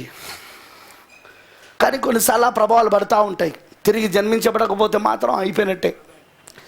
తిరిగి జన్మించని అమ్మాయిని నువ్వు పెళ్లి చేసుకున్నావు అనుకో, ఆ అమ్మాయి ఇంట్లో తల్లిదే పెత్తనం అనుకో, నీ పని అయిపోయింది అనుకో. ఇక అయిపోయింది అనుకో, అంతే, ఇక ఫినిష్. తిరిగి జన్మించలేదుగా, బాగుందని చేసుకున్నావుగా, ఉంటుంది పోయిగా, బాగుంటుంది, అప్పుడు చాలా బాగుంటుంది. అది నిజం. అది ఏ వాతావరణం నుండి ఆ అమ్మాయి పెరిగిందో ఆ వాతావరణం యొక్క ప్రభావం ఆమెలో నుండి పోవాలంటే తిరిగి జన్మించబడాలా. అదొక్కడే కాపాడుతుంది ఆమెను. లేకపోతే మాత్రం తల్లి యెజబెల్ చేసిందే అక్కడ ఇజ్రాయెలులో, ఇక్కడ యూదాకు వచ్చి కూతురు అతలియా అదే చేసింది. సేమ్. జాగ్రత్త, చాలా జాగ్రత్త. ఎప్పుడు స్త్రీ పెత్తనం చేయడానికి వీల్లేదు. ఎప్పుడు నీ భర్తను తెలివి తక్కువవాడు అనడానికి వీల్లేదు. తను జ్ఞానం లేనివాడు, తెలివి తక్కువవాడు, అతనికి ఆలోచనలు లేవని అనకూడదు. ఎందుకో తెలుసా? వాక్యాన్ని రచించిన వాక్యమయున్న దేవుడికి తెలియదా నీకు భర్తనిచ్చేటప్పుడు ఎంత జ్ఞానం ఇవ్వాలో, నీ కుటుంబాన్ని నడిపించడానికి ఎంత తెలివితేటలు ఇవ్వాలో, నీకు యజమానిగా అతను పెడుతున్నప్పుడు ఎంత ఇవ్వాలో, నీకే అధికమైంది తెలివితేటలు. నువ్వు తక్కువ చేసుకో. అది నేను చెప్పేది. నీ భర్త కంటే నీకే ఎక్కువైంది. నీ భర్తకి ఎంత కావాలో అంత ఇచ్చాడు దేవుడు. ఒకవేళ కావాలంటే ఇంక ఇస్తాడు ఆయన. ఆయనకు దేవుడు ఇస్తూ ఉంటాడు రాబోయే దినాలలో. కానీ నీకు మాత్రం ఇయ్యాడు ఆయన. ఎందుకంటే పెత్తనం నీది కాదు, ఆయనది. మీకు అర్థమైందని చెప్పింది. సో చాలాసార్లు స్త్రీలు ఏం చేస్తుంటారంటే, భర్తకి ఎందుకు లోబడారంటే భర్త తెలివి తక్కువ అనుకుంటారు. భర్త పెద్ద తెలివి లేదు అతనికి, పెద్ద జ్ఞానం లేదు అతనికి, అతనికి పెద్దగా ఈ విషయాలు ఏమి అతనికి మెయింటైన్ చేయడం రాదో. నువ్వు సృష్టికర్తని ఎక్కిరిస్తున్నావు. నువ్వు ఆ మాటల ద్వారా సృష్టికర్తని అవమానపరుస్తున్నావు. నీ భర్తను సృజించిన సృష్టికర్తకు మెయింటైన్ చేయడం రాని వాడిని తయారు చేస్తాడా? ఇక్కడ ప్రాబ్లం ఏంటంటే నువ్వే అధికమైపోయినావు. సృష్టికర్తను దాటిపోతున్నావు. నువ్వు ఆయన తెలివితేటలను కూడా దాటిపోతున్నావు, ఆయన జ్ఞానాన్ని కూడా దాటిపోతున్నావు, ఆయన వాక్యాన్ని కూడా దాటిపోతున్నావు. ఇక వీళ్ళుంటారు రాహాబులు, సార్లు. కొద్దిసేపు వీళ్ళ గురించి చెప్పుకుందాం. మా చర్చిలో నుండి ఒకడు వెళ్ళిపోయాడు. వెళ్ళిపోవడానికి కారణం ఎవరో తెలుసా? భార్య. మా ఆవిడ రానంటే అది పాస్టర్ గారు, నేను కూడా రాను. ఓయ్ ఇదేందరా రివర్స్ ఉన్నది. మా ఆయన రానంటే నేను రానని భార్య అంటే ఒక మాట ఉన్నది దానికి. ఓకే, భార్య భర్తను వెంబడిస్తానట్టు. మా ఆవిడ రానంటుంది కాబట్టి నేను రానంటాడు వీడు. నేను నువ్వా యజమానివే ఆమెనా? అని నేను. లాస్ట్కి ఏమైంది? వాళ్ళ ఆడ మాట విన్నాడు, వెళ్ళిపోయాడు. ఆ తర్వాత మళ్ళీ ప్రయత్నాలు మొదలు, లోపల రావాలని. ఎందుకు వినాలా, ఎందుకు పోవాలా, మళ్ళీ ఎందుకు రావాలా? నేనన్నా రాని అను. యెజబెలులకి ఇక్కడ అవకాశం లేదు. ఆహాబుకైతే అసలే ఇయ్యను నేను వాడికి. నేను రాని అని చర్చికి రావద్దని చెప్పు. రాయబారాలు పంపడం, విశ్వాసులతోటి కలిసిన వాళ్ళందరి దగ్గరికి వెళ్ళి ఏడుస్తూ చెప్పడం, మమ్మల్ని పాస్టర్ వద్దన్నా. నేను ఎప్పుడు వద్దనులే. భార్య మాట విని వీడపోయిండు. ఓ విషయంలో ఆమెను గద్దించినందుకు ఆమె చర్చ మానేసింది, నేను రానని. నువ్వు కూడా పోదని కూర్చోబెట్టింది. చూసినావా? మళ్ళీ తర్వాత మేము వస్తాం వస్తాం వస్తాం. ఎట్లా వస్తావు? నువ్వు యెజబెలు మళ్ళీ రానిస్తే ఏమవుతుందో నాకు తెలుసుగా. అమ్మో, యెజబెల్ని చర్చకు రానిస్తే ఏమవుతుందో తెలుసు కదా. చదవలేదా? ఒక్కసారి మీరు బైబిల్లో 7 సంకాలాలు చదవండి. యెజబెలు ఒక్కసారి వచ్చింది 4వ సంకాలంలో, 3వ సంకాలంలో. ఏం చేసింది? ఇక అధికారము చేయి స్త్రీగా కూర్చున్నదా లేదా? తేతారంటే అర్థమేంటిది? అధికారము చేయు స్త్రీ, పెత్తనము చేయు స్త్రీ అన్నడా లేదా? చెప్పండి నాకు. ఎక్కడొచ్చింది? 3వ సంకాలంలో, సారథి సంఘకాలంలో. అవునా కాదా? ఆమేన్. తేతారలో ఏమైంది? ఇక అధికారం చేసే స్త్రీ అయింది. నాకు తెలుసు యెజబెలుని లోపల రానిస్తే ఏమవుతుందో. భౌతికంగా అయినా సరే, ఆత్మీయంగా అయినా సరే రానిచ్చేదే లేదు.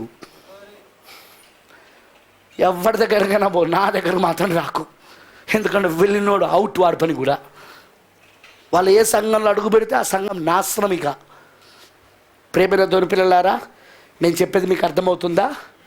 భార్య ఎప్పుడు కూడా తన భర్త తెలివి తక్కువవాడని అనుకోవద్దు. సంఘం కూడా అట్లనే ఉంటుంది. పాస్టర్ని, మా పాస్టర్కి అంత తెలివి లేదండి, అతనికి చర్చను నడపడం రావట్లేదండి, అతనికి అంత జ్ఞానం లేదండి.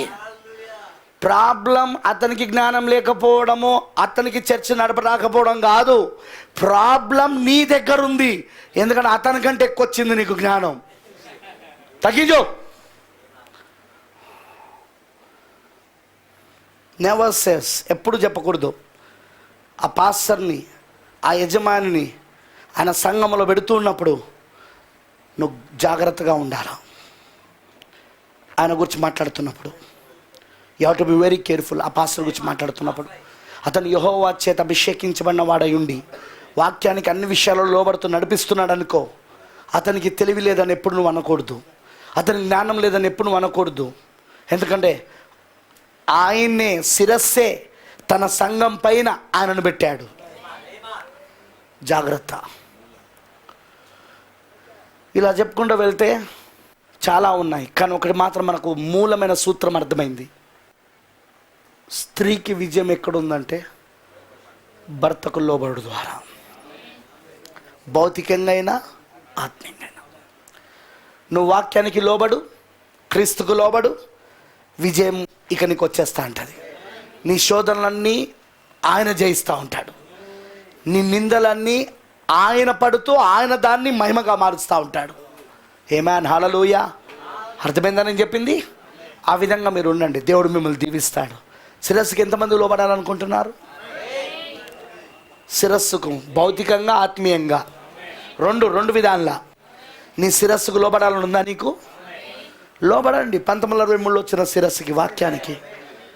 అవన్నీ మనకు అక్కర్లేదన్నోడే దయ్యం పట్టినోడు, వాడే మోసగాడు, వాడే ఇప్పుడు ఆంధ్రప్రదేశ్లో, తెలంగాణలో స్పీకర్, పెద్ద స్పీకర్.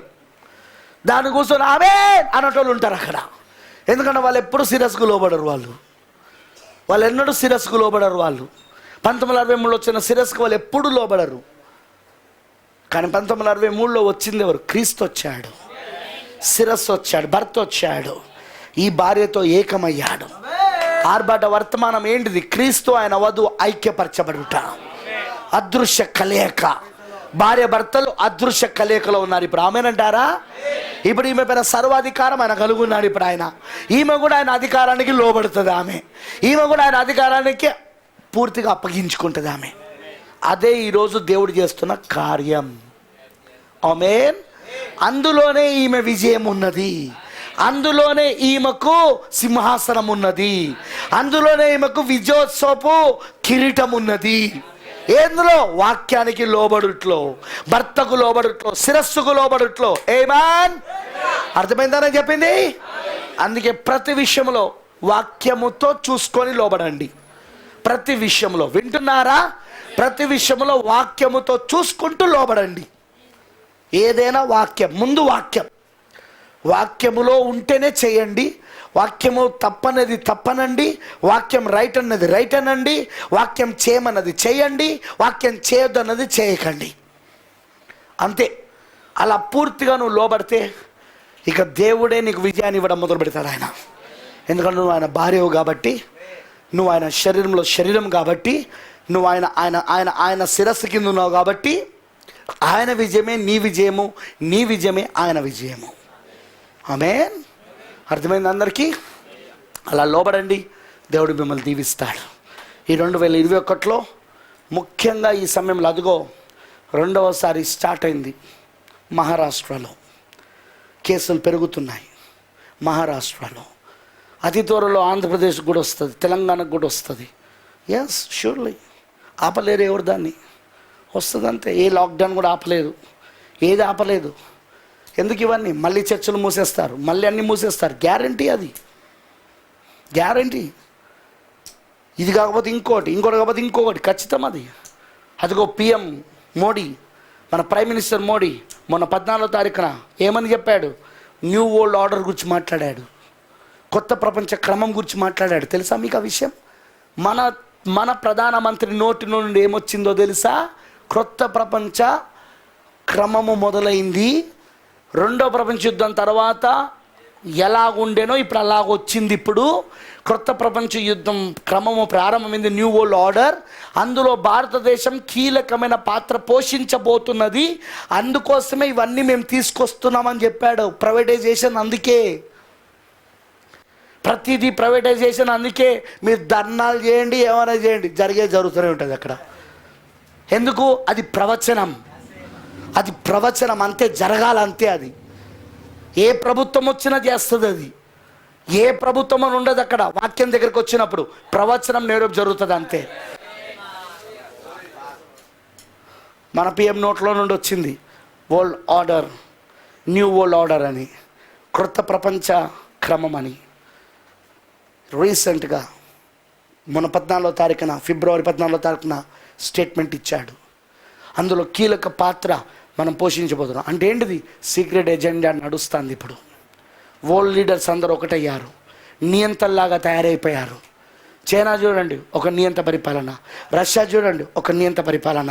ఇండియా చూడండి, ఒక నియంత పరిపాలన. అన్నీ అక్కడికే వెళ్తున్నాయి. అన్ని పెట్టుబడిదారుల చేతికి వెళ్ళిపోతున్నాయి. ప్రకటన 18 ప్రకారముగా ఆ మహావేషత, ఆ బబులోనుతో అవి పాలుభాగస్తులు కావాలి, అవి వ్యాపారం చేయాలి. అవునా కాదా?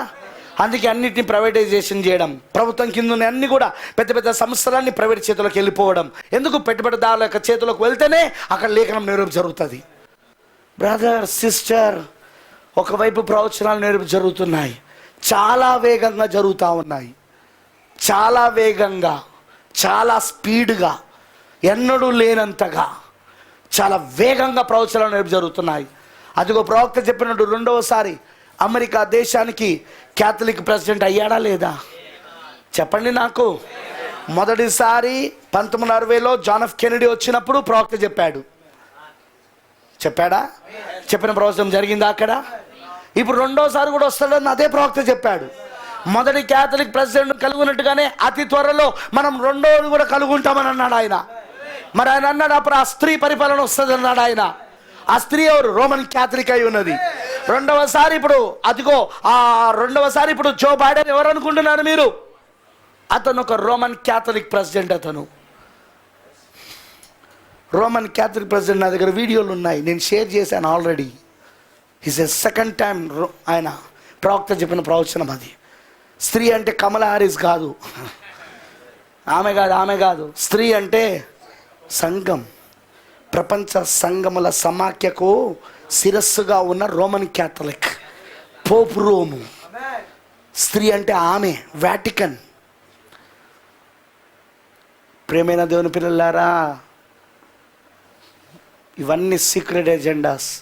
కానీ విచిత్రం ఏంటంటే వాక్యంలో ముద్రలు తెరవడం ద్వారా వాని సీక్రెట్లన్నీ మన ప్రవక్త చెప్పేశాడు. విచిత్రం ఇంకోటి చెప్పాలా, ఆలోచన రాకముందే చెప్తాడు ఆయన, ఈ ఆలోచన వస్తుందని. వచ్చింది అట్లనే. ఆలోచన రాకముందే ఇది వస్తుందని చెప్పాడు, వచ్చింది. అదే దేవుని స్పెషాలిటీ, అదే దేవుని ప్రత్యేకత. వచ్చిన తర్వాత చెప్పడు మన దేవుడు, చెప్పిన తర్వాత వస్తుంది అది. మన దేవుడు చరిత్రకారుడు కాదు, చరిత్ర అయ్యాక రాసేవాడు కాదు. ఆయన చరిత్రను తయారు చేసేవాడు. ఆయన రాసినాక చరిత్ర అయితే అంటది అక్కడ. ఆయన రాస్తాడు ముందు బైబిల్లో, ఆ తర్వాత అది చరిత్రగా మారుతూ ఉంటుంది. అది మన దేవుడు, చరిత్రను రచించువాడు ఆయన. చరిత్రకారుడుగా, చరిత్రకారులు ఎవరు? వాళ్ళు చరిత్ర జరుగుతూ ఉంటే రాస్తూ ఉంటారు, జరగకముందు రాయరు, జరిగిన తర్వాత. కానీ మన దేవుడు చరిత్ర జరగకముందే రాస్తాడు చరిత్ర ఏమవుతుందో. అది మన దేవుడు, అది మన వర్తమానం, అది మన ప్రవక్త చెప్పింది. అందుకే ఇవన్నీ జరుగుతున్నాయి, ఇవన్నీ జరగాలి, జరుగుతున్నాయి. Ready for the rapture. ఎత్తబడకు సిద్ధపడండి. ఒకటే ఒకటి, శిరస్సు లోబడడం. నువ్వు ఎత్తబడకు సిద్ధపడాలంటే ఏం చేయాలి? నువ్వు నిన్ను కొనిపోయే శిరస్సుకు లోబడాలి. ఈ శరీరాన్ని కొనిపోవడానికే శిరస్సు వచ్చింది. ఇప్పుడు ఈ శిరస్సు కొనిపోతుంది ఈ శరీరాన్ని. ఈ శిరస్సు శరీరాన్ని అతుకున్నది, ఇప్పుడు కొనిపోబోతున్నది ఇక. అవునంటారా? సో ఈ శిరస్సుకి ఏం చేయాలి? శరీరం ఇప్పుడు లోబడ. అంతే. దేవుడికి మహిమ కలుగును గాక. మీకు అర్థమైందని చెప్పింది. So God bless you. దేవుడు మిమ్మల్ని దీవించును గాక. మీరు చాలా ఓపికతో, సహనంతో వాక్యం విన్నారు. దేవుడు మీ ఈ 21లో మళ్ళీ మనం కలుసుకున్నా కలుసుకోకపోయినా మధ్యాకాశంలో జరగబోయే కూటంలో మాత్రం కలుసుకుందాం. దానికోసం మనం సిద్ధపడదాం. మనం ఆమేన్, హల్లెలూయా. అక్కడ ప్రీచింగ్స్ ఏముండవు, అక్కడ అంతా సాక్ష్యాలే, విజయోత్సవ సాక్ష్యాలు. నువ్వెట్లా గెలిచినావంటే నువ్వెట్లా గెలిచినావు, నువ్వెట్లా యుద్ధంలో గెలిచావంటే నువ్వెట్లా గెలిచావు నువ్వు. హల్లెలూయా. పౌలు గారు చెప్పినట్టు, ఇదిగో మంచి పోరాటము నేను పోరాడి తిని. అవునా? ఇక నా కొరకు నీతి కిరీటం ఉంచబడింది అక్కడ. నా పరుగును తుడముట్టించాను, బహుమానం పొందుకునే పరుగును నేను పరిగెత్తాను, మంచి పోరాటం నేను పోరాడాను. నువ్వు కూడా చివరికి వచ్చేసరికి అదే మాట చెప్పాలా. హల్లెలూయా. పౌలు గారి సాక్ష్యము నీ సాక్ష్యం ఒకటై ఉండాలి అక్కడ. అప్పుడు నీకు నీతి కిరీటం పెట్టబడుతుంది. దేవుడు మిమ్మల్ని దీవించును గాక. Let us pray. ప్రార్థించుకుందాం.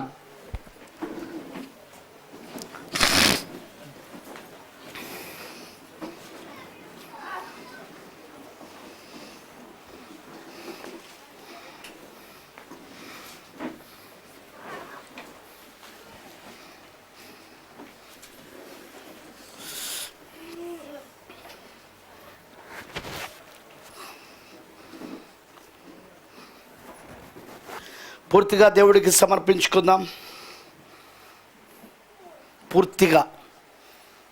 పూర్తిగా ఆ భర్తకు లోబడదాం వాక్యానికి. ఇదిగో దేవా, నా జీవితాన్ని నీకు సమర్పిస్తున్నా. అన్ని విషయాలలో నీ వాక్యానికి లోబడగొరడానికి ఇష్టపడుతున్నా. నీ అధికారాన్ని ఒప్పుకుంటున్నా. నా ప్రవర్తన అంతటి పైన నీ అధికారాన్ని నేను ఒప్పుకుంటున్నా అని దేవునికి సమర్పించుకో. ఈ చివరి కుటుంబంలో మనం ఇంటికి వెళ్ళే లోపు పూర్తిగా మనం ఆయనకు ఒప్పుకొని వెళ్దాం, పూర్తిగా మనం ఆయనకు సమర్పించుకొని వెళ్దాం. సమయం వచ్చింది, ఇప్పుడు సమర్పించుకునే సమయం, ఆ శిరస్సుకు లోబడే సమయం. శిరస్సు వచ్చాడు. ఇప్పుడు 63లో శిరస్సు వచ్చాడు, భర్త వచ్చాడు, క్రీస్తు వచ్చాడు, వాక్యం వచ్చింది.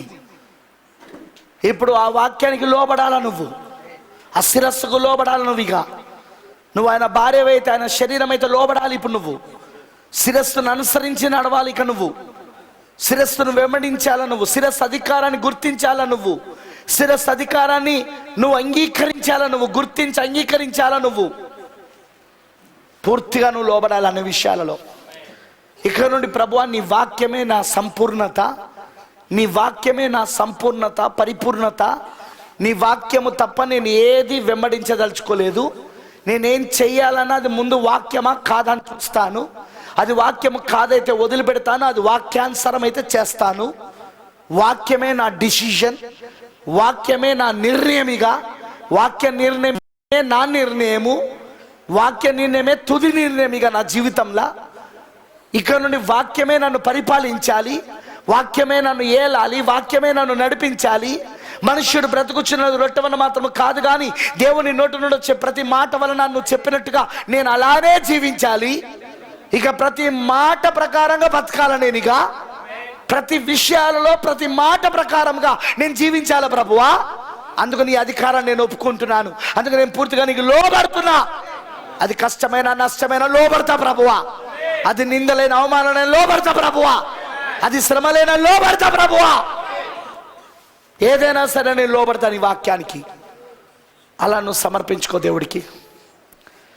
God will bless you. దేవుడు నేను దీవిస్తాడు, దేవుడు నీకు విజయాన్ని ఇస్తాడు, దేవుడు నీకు విజయాన్ని ఇస్తాడు. ఆయన పోరాడి, ఆయన యుద్ధాలు చేసి, ఆయన నీ యుద్ధాలను ఆయన తీసుకొని, వ్యక్తిగతంగా ఆయన తీసుకొని, భర్తగా ఆయన నిన్ను రక్షించుటకై, ఆయన శరీరాన్ని రక్షించుటకై, నిన్ను రక్షించుటకై ఆయన యుద్ధం చేస్తాడు.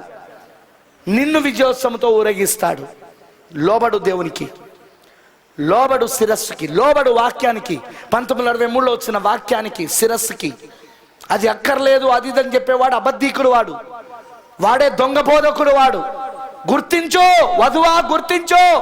వధువు కారణాలతో అవసరం లేదు. వధువా నువ్వు గుర్తించు. నీ భర్తకు లోబడమని చెప్పేదే నిజమైన వాక్యం. నీ శిరస్సుకు లోబడమని చెప్పేదే ఈ కాల వర్తమానం. ఆ లోబడుట్లో సమర్పించుకుంటూనే విజయం ఉన్నదని చెప్పేదే ఈ కాల వర్తమానం. దాన్ని గుర్తించి ఈ రోజున నువ్వు లోబడు దేవునికి. ప్రార్థించుకుందాం. మహోన్నతుడా, సర్వోన్నతుడా, మా శిరస్సు ఉన్న మా ప్రభు అయిన యేసు నీకు స్తోత్రాలు. నువ్వు మా తలరాయిగా, మా శిరస్సుగా, మా యజమానిగా, మా భర్తగా, మా ప్రాణప్రియుడిగా ఉన్నావు. నీకు పూర్తిగా మేము లోబడుతున్నాం దేవయ్యగా. పూర్తిగా మేము సమర్పించుకుంటున్నాం ఈ రాత్రి. నీ వాక్యానికి పూర్తిగా సరెండర్ అవుతున్నాం. పూర్తిగా సరెండర్ అవుతాం. ఇక నీ వాక్యమే మమ్మల్ని పరిపాలించాలి. నీ వాక్యమే మా నిర్ణయాలు, నీ వాక్యమే మా ప్రవర్తన, నీ వాక్యమే మా నడవడిక, నీ వాక్యమే మా యొక్క మార్గము, నీ వాక్యమే మాకు సర్వస్వం ప్రభువా. మా ప్రాణం నీ వాక్యమే తండ్రిగా, మా జీవితం నీ వాక్యమే దేవా. మనుష్యుడు బ్రతుకుచున్న రొట్టె వల్ల మాత్రం కాదు కానీ దేవుని నోటి నుండి వచ్చే ప్రతి మాట వల్ల చెప్పినట్టుగా అదే మాకు కావాలి ప్రభువా. మేము పూర్తిగా సమర్పించుకుంటున్నాం. అందుకే తప్పక ప్రతి ఒక్కరిని దీవించు, ప్రతి ఒక్కరిని నువ్వు ఆస్వాదించు, ప్రతి ఒక్కరిని బలపరచు. నీ కృప ప్రతి ఒక్కరికి దయచేయి.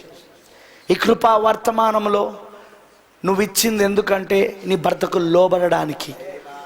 నీకు మేము లోబడాలి. అన్ని విషయాలలో, ప్రతి విషయాలలో నీకు లోబడాల మేము. అప్పుడు మాకు విజయం ఇస్తావు ప్రభువా. అప్పుడు మేము విజయాన్ని పొందుకోగలుగుతాం ప్రభువా. అదే సీక్రెట్, అదే రహస్యం, అదే తాలబ్ చేయి తండ్రి.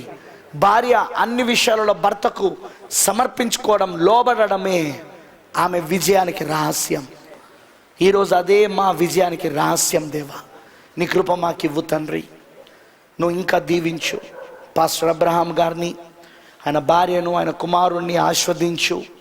నీ కృప ఇంకను వారికి దయచేయి ప్రభువా. సంఘాన్ని దీవించు తండ్రి. ఈ సంఘాన్ని అందరినీ వధువుగా సిద్ధపరచు దేవా. అందరూ వధువుగా సిద్ధపడాలనేది మా ప్రార్థన. అందరూ నీ పెళ్లి కుమార్తెగా తయారు కావాలనేది మా ప్రార్థన. నీ భార్యగా వాళ్ళు అలంకరించబడాలనేది మా ప్రార్థన. అలా చెయ్యి ప్రభువా. ఈ సంఘం యొక్క సరిహద్దులను కూడా విశాలపరచు. నూతనాత్మలతో ఈ సంఘాన్ని నింపు. ఇంకా ప్రభువా ఎత్తబడే విశ్వాసముతో వీరు నింపబడినట్లు నీ సేవకుని అభిషేకించి, నీ సేవకుని ద్వారా ఇక్కడ నీ వధుని సిద్ధపరచు దేవా. నీ పెళ్లి కుమార్తెను సిద్ధపరచు తండ్రి. తప్పక ఆ విధంగా నీ జ్ఞానాత్మతో, నీ ప్రత్యక్షతలతో, నీ యొక్క వధువుకి అందించాల్సిన ఆ ప్రత్యక్షతలతో నీ సేవకుని నింపుదేవా. ఆ అగ్ని స్తంభము ఆయనలో ఉండి నడిపించును గాక. ఆ మేఘ స్తంభము ఆయనలో ఉండి నడిపించును గాక. ఇంకా అతను పూర్తిగా ప్రభువా నీ ఆత్మాభిషేకముతో ఉండి సంపూర్ణ ప్రత్యక్షత ద్వారా సంపూర్ణ వాక్యాన్ని బోధిస్తూ, ఆదికాండం మొదలుకొని ప్రకటన వరకున్న వాక్యం అంతటిని బోధిస్తూ ఈ వధుని సంపూర్ణ వాక్యముగా అలంకరించును గాక. అలా అతని పరిచర్య ఉండును గాక. ఆ విధంగా నువ్వు అభిషేకించు, ఆ విధంగా నువ్వు ప్రత్యక్షతలు దయచేయి, ఆ విధంగా నీ జ్ఞానమును దయచేయి, ఆ విధంగా నీ కృపనివ్వు తండ్రి. ఆ అభిషేకము నీవు దేవా, ఆ బాప్తిస్మమును దయచేయి తండ్రి. నీ సేవకుని దీవించు ప్రభువా. ఇంకా వారి అవసరతలను కూడా తీర్చు, భౌతికమైన అవసరతలు తీర్చు దేవా. ప్రతి వారిని దీవించు. పాస్టర్ దయాకర్ గారిని, ఆయన భార్యను, ఆయన పిల్లలను, ఆయన సంఘాన్ని దీవించు. అదేవిధంగా ప్రభువా మరి సువార్త సేవ చేస్తున్న తండ్రి మా ప్రశస్తమైన సోదరులు జేసుదాస్ ప్రకాష్ గారిని, ఆయన భార్యను, పిల్లలను మరి నడిపిస్తున్న సంఘములను దీవించు దేవా. నీ కృప తప్పకుండా ఆయన కూడా దయచేయి. వచ్చిన నీ పిల్లలందరినీ దీవించు, ప్రతి వారిని ఆస్వాదించు. ఆ రోజు అమ్మాయి దారిలో వెళ్తున్న క్లయోపా అతని స్నేహితుడు నీ మాటలు విన్నప్పుడు, నువ్వు లేఖనాలు తెరిచినప్పుడు, కీర్తనలు మొదలుకొని మలాకి గ్రంథం వరకున్న లేఖనాలను, క్రీస్తుని గురించిన లేఖనాలను, అది ఎలా నేరం జరిగినాయో, శరీరధారైనప్పుడు ఎలా నేరం జరిగినాయో వాటిని తెరిచినప్పుడు, ఆ మర్మాలు బోధించినప్పుడు వాళ్ళ హృదయాలు మండినవి ప్రభువా. అదే అనుభవముతో వీళ్ళు ఇక్కడ నుండి వెళ్దురు గాక. ఎందుకంటే ఇప్పుడు మా గూర్చిన లేఖనాలు తెరుస్తున్నావు, మా గూర్చిన మర్మములు విప్పుతా ఉన్నావు లేఖనాలలో. 7 ముద్రలు తెరవబడింది అందుకోసమే. అందుకే అది మా హృదయాన్ని మండించవలసి ఉన్నది, మండిస్తుంది ప్రభువాది. అలాంటి అనుభవంతోనే ప్రతి ఒక్కరి ఇంటికి వెళ్దురు గాక. ప్రతి వారిని దీవించి ఆస్వాదించమని ప్రభువా. ఒకవేళ నీ ఎత్తబడుట ఆలస్యమైతే మేము మరొకసారి కలుసుకునే కృపని ఇవ్వమని, అంతవరకు నువ్వు తోడై నడిపించమని నీకు సమర్పించుకుంటూ యేసు క్రీస్తు నామములో ప్రార్థిస్తున్నాము. ఆమేన్, ఆమేన్. God bless you all. దేవుడి మీ అందరినీ దీవించును గాక.